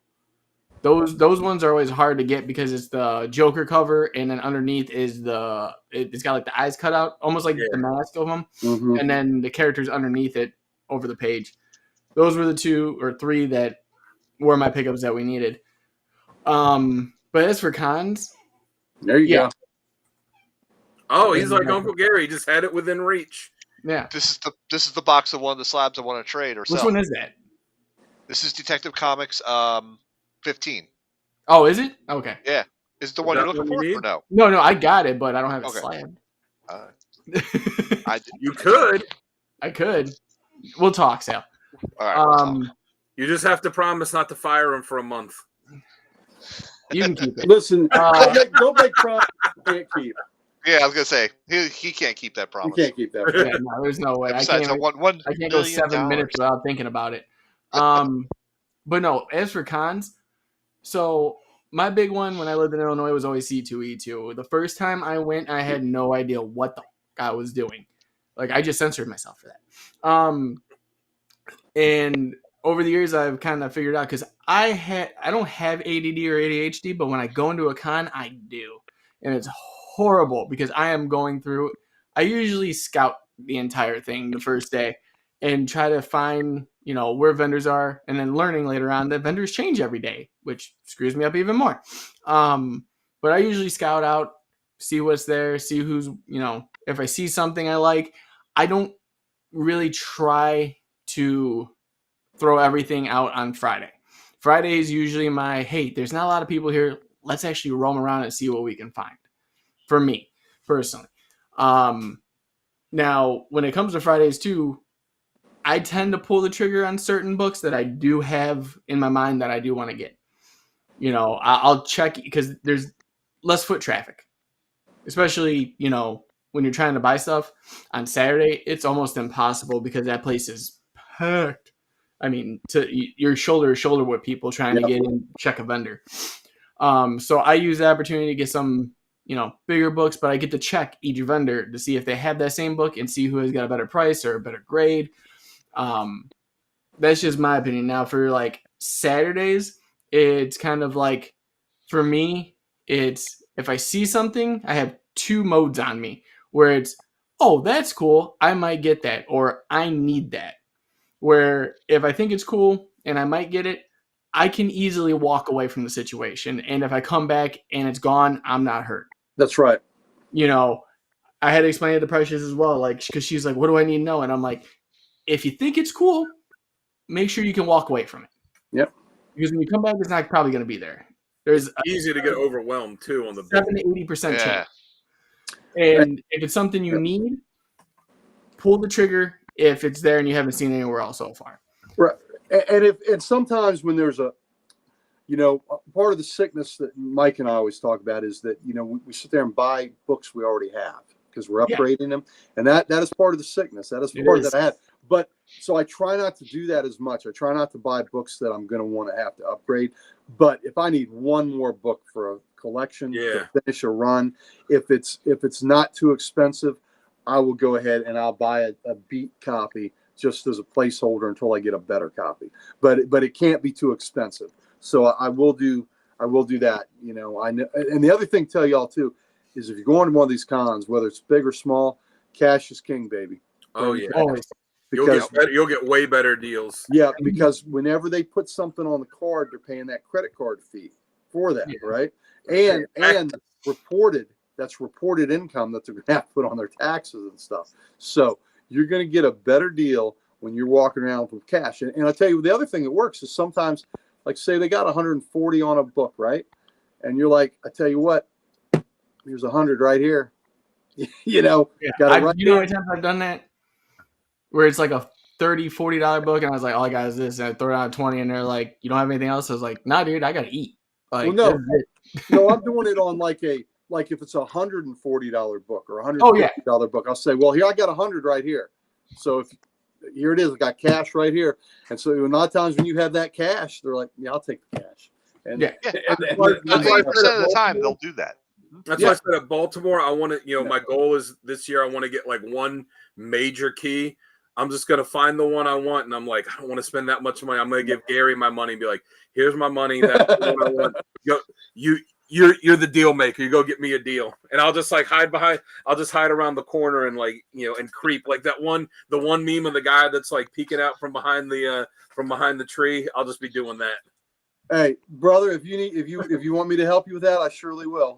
Don't worry. Uncle Gary's going to get some of my cash. I'm going to be like, go find me things that you think is cool for me. Well, no. You're gonna it's going to be like this. You're gonna pick the book that you want, and then I'll see if I can get you a better deal. Is what I'll do. But you're going to pick that book. I'm not going to pick a book and say, here you go. I may steer you in that direction, but you will make that. Ooh. Yeah.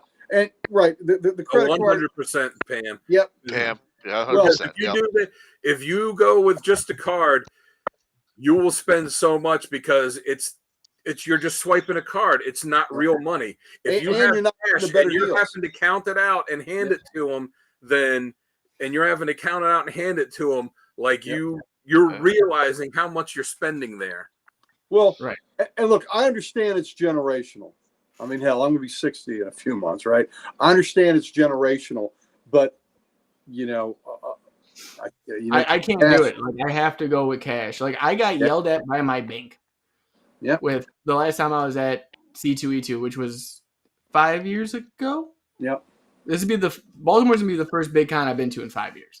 And it saddened me. I'm going to one, like I said, in Oshkosh in 2 weeks, and it's at the Oshkosh Arena. But like to be at a big con again, like I have a ritual and all that. Like I still have my same ways that I do everything.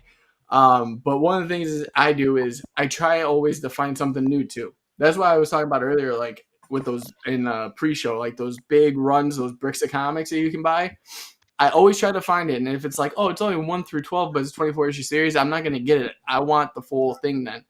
And I'll go for them. I won't care what it is. I try something new every time. It's so annoying when you find a mini series and they have like, there's 6 issues of it and they have 4 or 5 issues. Like, what am I going to do? Like, how hard is it going to be to find that last single issue I need to complete this? It took me forever to find the 24th issue of Thunderstrike where Eric Masterson died. It took me a couple years to find that last issue. So not just on a mini, but the last issue of series. usually they're lower print runs because the book is being canceled. So you struggle sometimes to find those. So there's certain books when you find it, you just get it. You know, if you've been looking and you know, like if that's the first place I see, if I go into a con and I know that book has been a bitch to find, I will snag it and take it right then and there. But you know, when you're looking, you know, but yeah, bring cash. And I know through, you know, the videos that we did are pretty good. I completed Marvel 2-in-1 since I filmed that video. I'm down to about, I think I need 2 Ghost Riders of Volume 1 and I'm done. And I have Volume 1 of the Johnny Blaze, but I also have Marvel's Johnny, the Western Ghost Rider when Marvel got the rights to him. I have all those too. But the Johnny Blaze, I need 2 more, and then I'm about 4 away from having all the Marvel team ups now. So that's been going well. As a matter of fact, I should be getting one tomorrow. Damien's bringing me one. Oh, nice. That's so Marvel. I would add one more point to this too. I said, don't be afraid to try and make the deal or try to wheel and deal with them, especially if you're using cash. Like if I'm going to buy some X-Men books and I'm really targeting like one X-Men book, I'll see what else they have on my list. And even if they're like a few dollars more than the other stand that I saw, I'll still try to work them in and get the deal because they're more than willing to work a deal if you're buying more inventory from them. Yeah, I'm a bundler all day. Bundling. There's 4 books I'm that I going can safe, find. baby. It's like Geico. Yep. And don't right. And the other thing is don't be ridiculous with what you're asking. Some people are crazy. Don't be insulting to the people, right? You know, got $1. I mean, it's okay. It's okay to ask for a third off. Yeah. Well, depending too. Don't go for a $3,000 book and be like, "I'll give you $2,000 for it." Yeah. Right. But yeah, I mean, on one hand, the worst they can do is say no. But you're right. Like, if you want to get any kind of back and forth negotiation on it, like you do want to start low, but you don't want to start insultingly low. Right. Well, do you guys got? And we'll end off with this. Do you guys got any like rituals or anything you guys do before cons, like prep work or anything like that you guys like set up for, or like a before con routine, like before you even go in? Because I am one of those people. Yeah. Now yells at traffic on the way there. Not to yell at traffic on the way there. So usually a few days or about a week before. That's right. Thank you, Pam. Yeah, don't be because and the other thing is be nice, right? Yeah, no, right. Now that's true. Books that are overpriced, but when you go to a stand, I needed Sea Devils 20 to finish my Sea Devils, and there was a guy at the Heroes Con of Carolina had that copy was perfect. It was a Sea Devils 20. It was probably a 9+, but he had like $300 on it. That was so outrageous, and even though I needed that to complete it, and you know. I asked him, you know, to come down. Well, he was so high on it, I wasn't even going to negotiate with him because I can give you a break. I said, no, man, that's, you know, because I wouldn't have paid more than $150 for that book, and I'd have to ask for. And it was so overpriced. But when you see that, you know, those aren't the folks to deal with, and it's not just the prices; it's overgrading. Remember that it's overgrading. So, a book may be great, may be priced the right way for a certain grade, but if he's got it elevated the grade, you're not getting the right price on that. So be careful with that too. Make sure that my favorite are the vendors you go to, and they'll be like, it'll be $100 over what you want to spend or what it's worth, and it'll be like, well, it's a 7.5. Well, what makes it a 7.5? Are you a grader? Yeah, and they'll be like, well, no, I had a buddy look at it. Then I don't want it. Yeah, well. That's right. And buddy works for CGC, you know, that doesn't mean anything to me. Well, that's right. And you go with people you trust, right? So I've turned Dan and Sal on to my buddy Damien Hill from Warthog Comics. Yep. He's the most trustworthy guy that I've ever dealt with. He's my personal dealer. He searches for me for things. And that dude, he grades fairly and he prices fairly. And, you know, I have sent a lot of people his way. And when I feel that way about you as a dealer, I will do that. But there's some people that I know that are a little high, but because I've dealt with them, they'll give me a great break and it works out. But you get the feel of that and you know that. But if you see somebody is really grossly overpriced on their stuff, don't even deal with them. Don't even deal with them. There's a couple fellows like that I know that, you know, they're not even gonna get my time, right? they're not even going to get my time for me to look through their stuff. So, Right. Uh-oh. Separate keys in the $1 to $2 books. Where are you going to be at? he's going to be there tomorrow. You'll see him at LockCon tomorrow. Yeah. But as far as rituals for like a big con, the only thing I really have is, and Sal's seen the list I have and Gary's seen it. I just have a, because I don't have CLZ, I just have a Word document I made that I just have all the books that I'm looking for currently. And I got them all in alphabetical order. And then it'll just be like Avengers. And then it'll be, all the issues I need. So when I pick it up at a con, I can just X out the issue so I don't double buy, which I've done too many times to, like, but the only thing I might do is sometimes if there's only a, and again, something catches your eye, you get stuff that's not on your list because you're like, oh, that's a good deal on that. And I'd like to have it. But sometimes if I'm like, I'm really focusing on these couple of things, I'll just go through and highlight the specific books or the specific titles that I'm looking for, just so that as I'm digging through stuff, I'm like, all right, remember this, this, and this. Right. When Even that, I don't even do that anymore because I found when I used to do that, I'm like, I don't follow that. About a week before Baltimore, about a week before the Baltimore convention, they'll release the booklet that they give out, that they print out. They'll release it online. I will get a big blow up of the floor map where everybody's going to be. Mm-hmm. And I'll look to see, of course, where Comic Logic is, where Warthog is, where Damien is, and all that. And that's cool. And I'll mark it on the map. But I'll know that we're usually in the same spot anyway. But I look to where the creators that I want to get signatures are and where they're going to be. And I'll use different colored colored pencils to write down, have their initials in whatever block where they've got them. And I'll use that as a reference guide to where that creator is. So I'll color code that with the different, pencils, colored pencils and all. And I do that, and that helps me figure out that maps. That's right.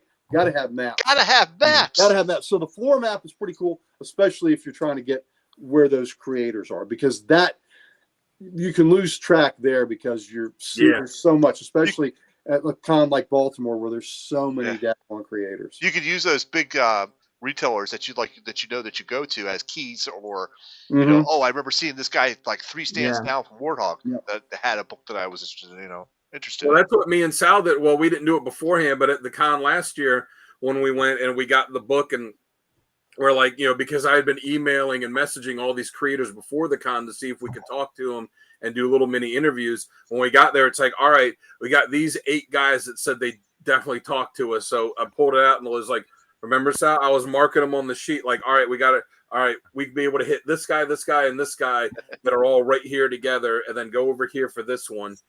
Yeah. Yep. And that's true, Pam. Good job. Pam, and you know what? The people that try to do that, you don't want to deal with anyway. No. If they're gonna just disrespect you right in there because of your gender immediately off the bat, then to hell with them. Go to somebody that's going to treat you fairly from the get-go and treat you just like anybody else. So yeah. Yep. Well, me, it's weird because if you guys watched that interview I had with Dan, I even said the whole comics saved my life. Got my mindset right, everything like that.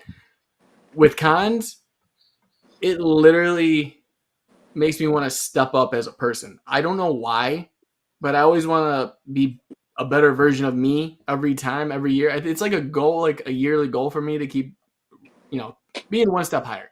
But cons elevate that for some reason. Like, we're 127 days out, and yes, I am counting. Wow.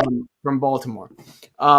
Look at that. Me personally, I work out from a couple months out because I want to feel like I'm in the best shape. I want to feel like I'm the best version of myself.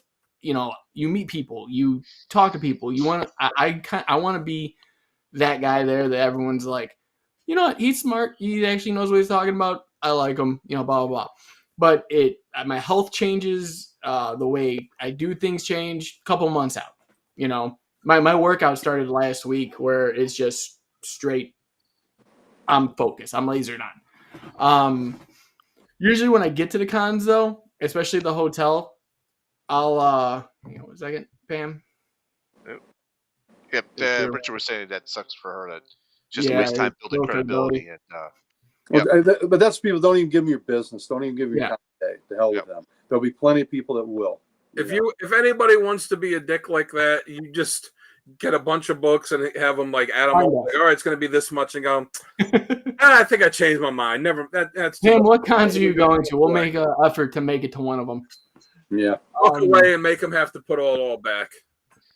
But like, so that completely is up to that point. But when I'm at a con, usually it's as soon as I get to. It's usually Thursday, but this year we're gonna be there Wednesday night. So I'll literally pull up the showroom floor, kind of like Uncle Gary does, and kind of pick out where I'm going and who I'm seeing, and what times they're there. Figure out all that, and then for some reason, every morning, no matter what, it's coffee until the con's done.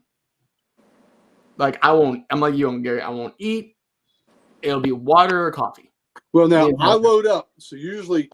I carbo load or carbo meat, protein, whatever. I have breakfast. We go down in the hotel when we have the breakfast bar, and I will load up, and then that's going to fuel me all the way through till we cut off. I won't eat anything else that day, unless maybe I'll have a pack of crackers or something that I'll have because I take a cooler with water in it, and I drop it off at Damien's booth, and I have my stuff there.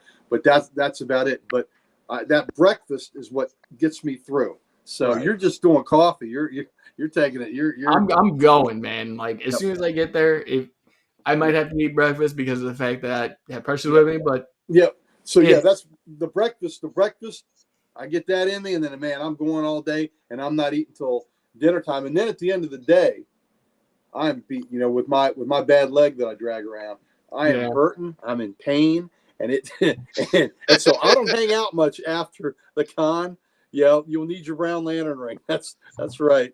Oh man, it is just I'm trying to recover because I'm in ibuprofen time. Then baby, those concrete floors are unforgiving.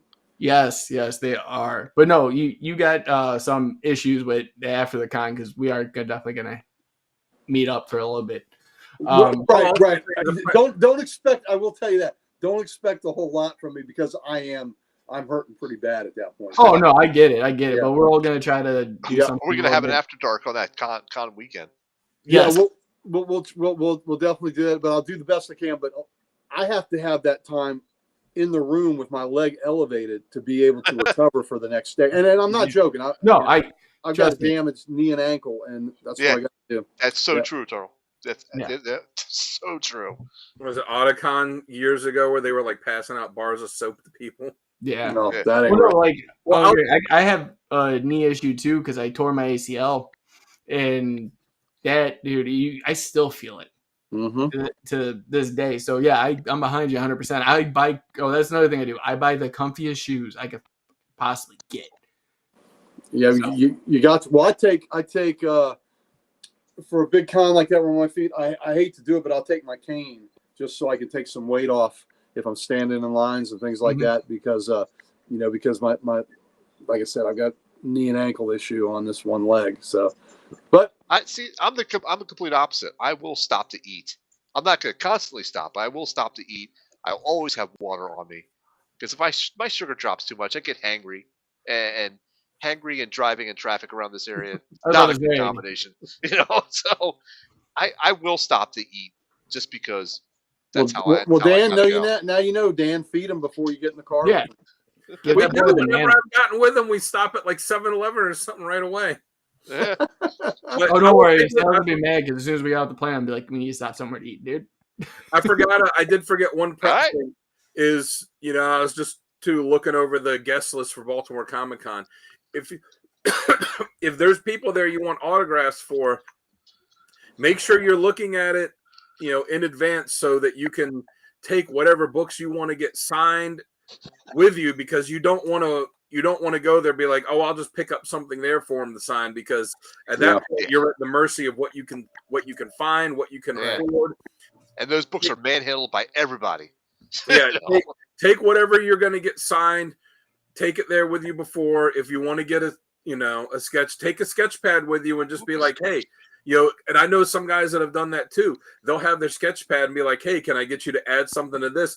And sometimes they'll flip through. And if they see a bunch of other big artists that have stuff in there, they don't want to draw some crappy sketch and you be like, oh, this looks worse than that guy. They'll want to one up, or at least equal the other guys that are in there too. So you might get something better. Unless you're Tom King. Yeah. Thank you, Richard. I appreciate the advice on that. I've got a knee and ankle that needs surgery, and I've just been putting it off. So it's I've got some things going on. A lot of damage from playing ball and from doing a hard physical job for many years. So it's just hey, it's one of them things, man. I'm going to be 60 in a couple months, and except for this bad leg, I'm in pretty good shape for an old. Still strong like bull, baby.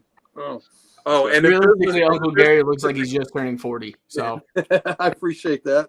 And if there's specific books that you're looking for, make sure you know what the current fair market value is before you go in, because you don't want to have to be stopping and looking all the time. Make sure you know so you know if you're getting something fair or not. But you got to look it up the day or two before. Don't go off of something.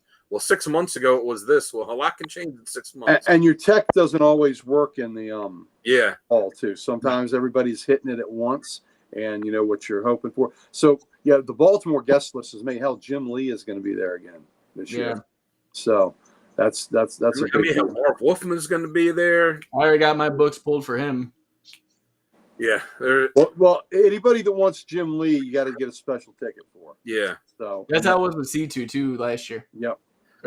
Jim Lee is my favorite artist. I would love to do that, but at the same time, with the price that it costs, I'm like, I just can't do it for that much. Oh no, it's definitely something, right? Yep. But the vendors know that, they know what you're doing. I'm looking at CLZ. I am looking at fair market prices. But I think that's a great place for a night to stop.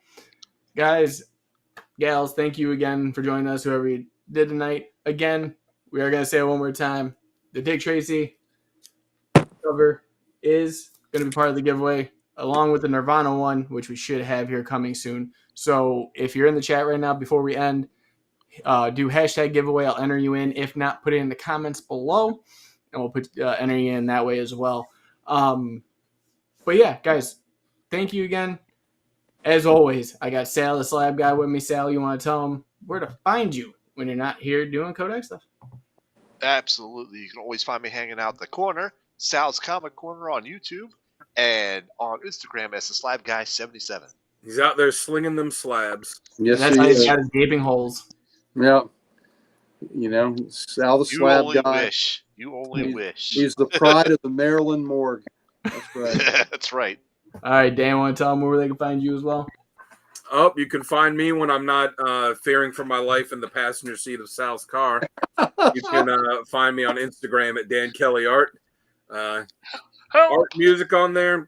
Go hit me up. Get some commissions. Give me some money that I can spend at Baltimore. That I could put towards getting a major key that I have my eye on. Not a specific one, but just a major one. Like those of you, I got to go romance them and see which one will come home with me that weekend. Yep. For those of you that don't know, Dan Kelly is a CGC identified artist. So if he sends in a cover that he's done on one of those covers, and he takes it to sends it into CGC, you will get a signature label from Dan Kelly. So that is a one of a kind item. If you get that done, he's done that for me and for the other members of Codex Station here. They get him slabbed, and it gets that yellow signature card because he is recognized by CGC. That's pretty cool. Yeah, what I do is I take the cover and I draw the picture on it, and I look at it and I'm like, oh my God, that's so good. That's so good. I'm going to have to send it off. And then they send me the slab back, and I look at it and I'm like, 9.6? This is bullshit. This is bullshit. This is a 9.8. Yeah! I think you have a tumor. I think you're having a tumor. And then I put it on the shelf and I hope that someone buys it. There you go. I think you're having a tumor. Well, you know what? Now that he's a notary, he's also going to be CGC recognized to make these fake X-Men certificates. Yeah. They're not fake. It's the real deal. Sure it is. Okay. All right. You know what? I'll bring my notary stuff to Baltimore Comic Con with me, and I'll be able to notarize any signatures you get from the Codex team. There you go. There you go. All right. And Uncle Gary. Oh, you can find me, Comic Logic, baby. You can find me there tomorrow. Because tomorrow we have our spring lot con. We would love to see you there from 12 to 4. We're in Loudoun County, Virginia. So if you're in the Northern Virginia area, please come make our acquaintance. Come see our shop. Not only will you see me and the other Comic Logic folks, but you'll see these guys over here. See Sal. You'll see Dan there tomorrow at Comic Logic. You see Codex, Comic Logic, the same place. What's better than that? Come. We'll have 40 vendors. I think we got 40 vendors now. There'll be comics. Y'all see my good buddy Damon Hill from Warthog Comics. There'll be comics. There'll be local authors, local artists. There'll be jewelry. There'll be toys. There'll be it's family-friendly atmosphere. So come out and see us. We would love to have you enjoy the day with us. Eternal's got my rap going there. See you all tomorrow. Buy my stuff. There you go. That's exactly right. And if you ask me to, if you see me tomorrow and you ask me, I'll yell at you in the Arnold voice. Yep. Don't let the bed bugs bite my foot soldiers. There you go. All right, ladies and gents. Just to let you know, go check out thecodexstation.com. One-stop shop for everything Codex. Get some merch, meet team, let us know what you like and don't like, and so much more. You can also find something on there, and Uncle Gary, I think we want to give it to him. I don't know what it is. Maybe you can explain. You know what it is because you've got it. Yeah. That's like luggage. You don't get rid of that every day. Yeah. Listen. Just like the great bed, it's forever. It's forever, baby. Just like the Codex Station, we're going to be here forever, baby. And we have all the socials. Every host you see, we've got them, and we'd like nothing better than to give them to you. Yes. So, ladies and gents, thank you again, actually, for joining us tonight. I hope you have fun. We always do. And guys, we will see you in the next one. See ya. See you next time.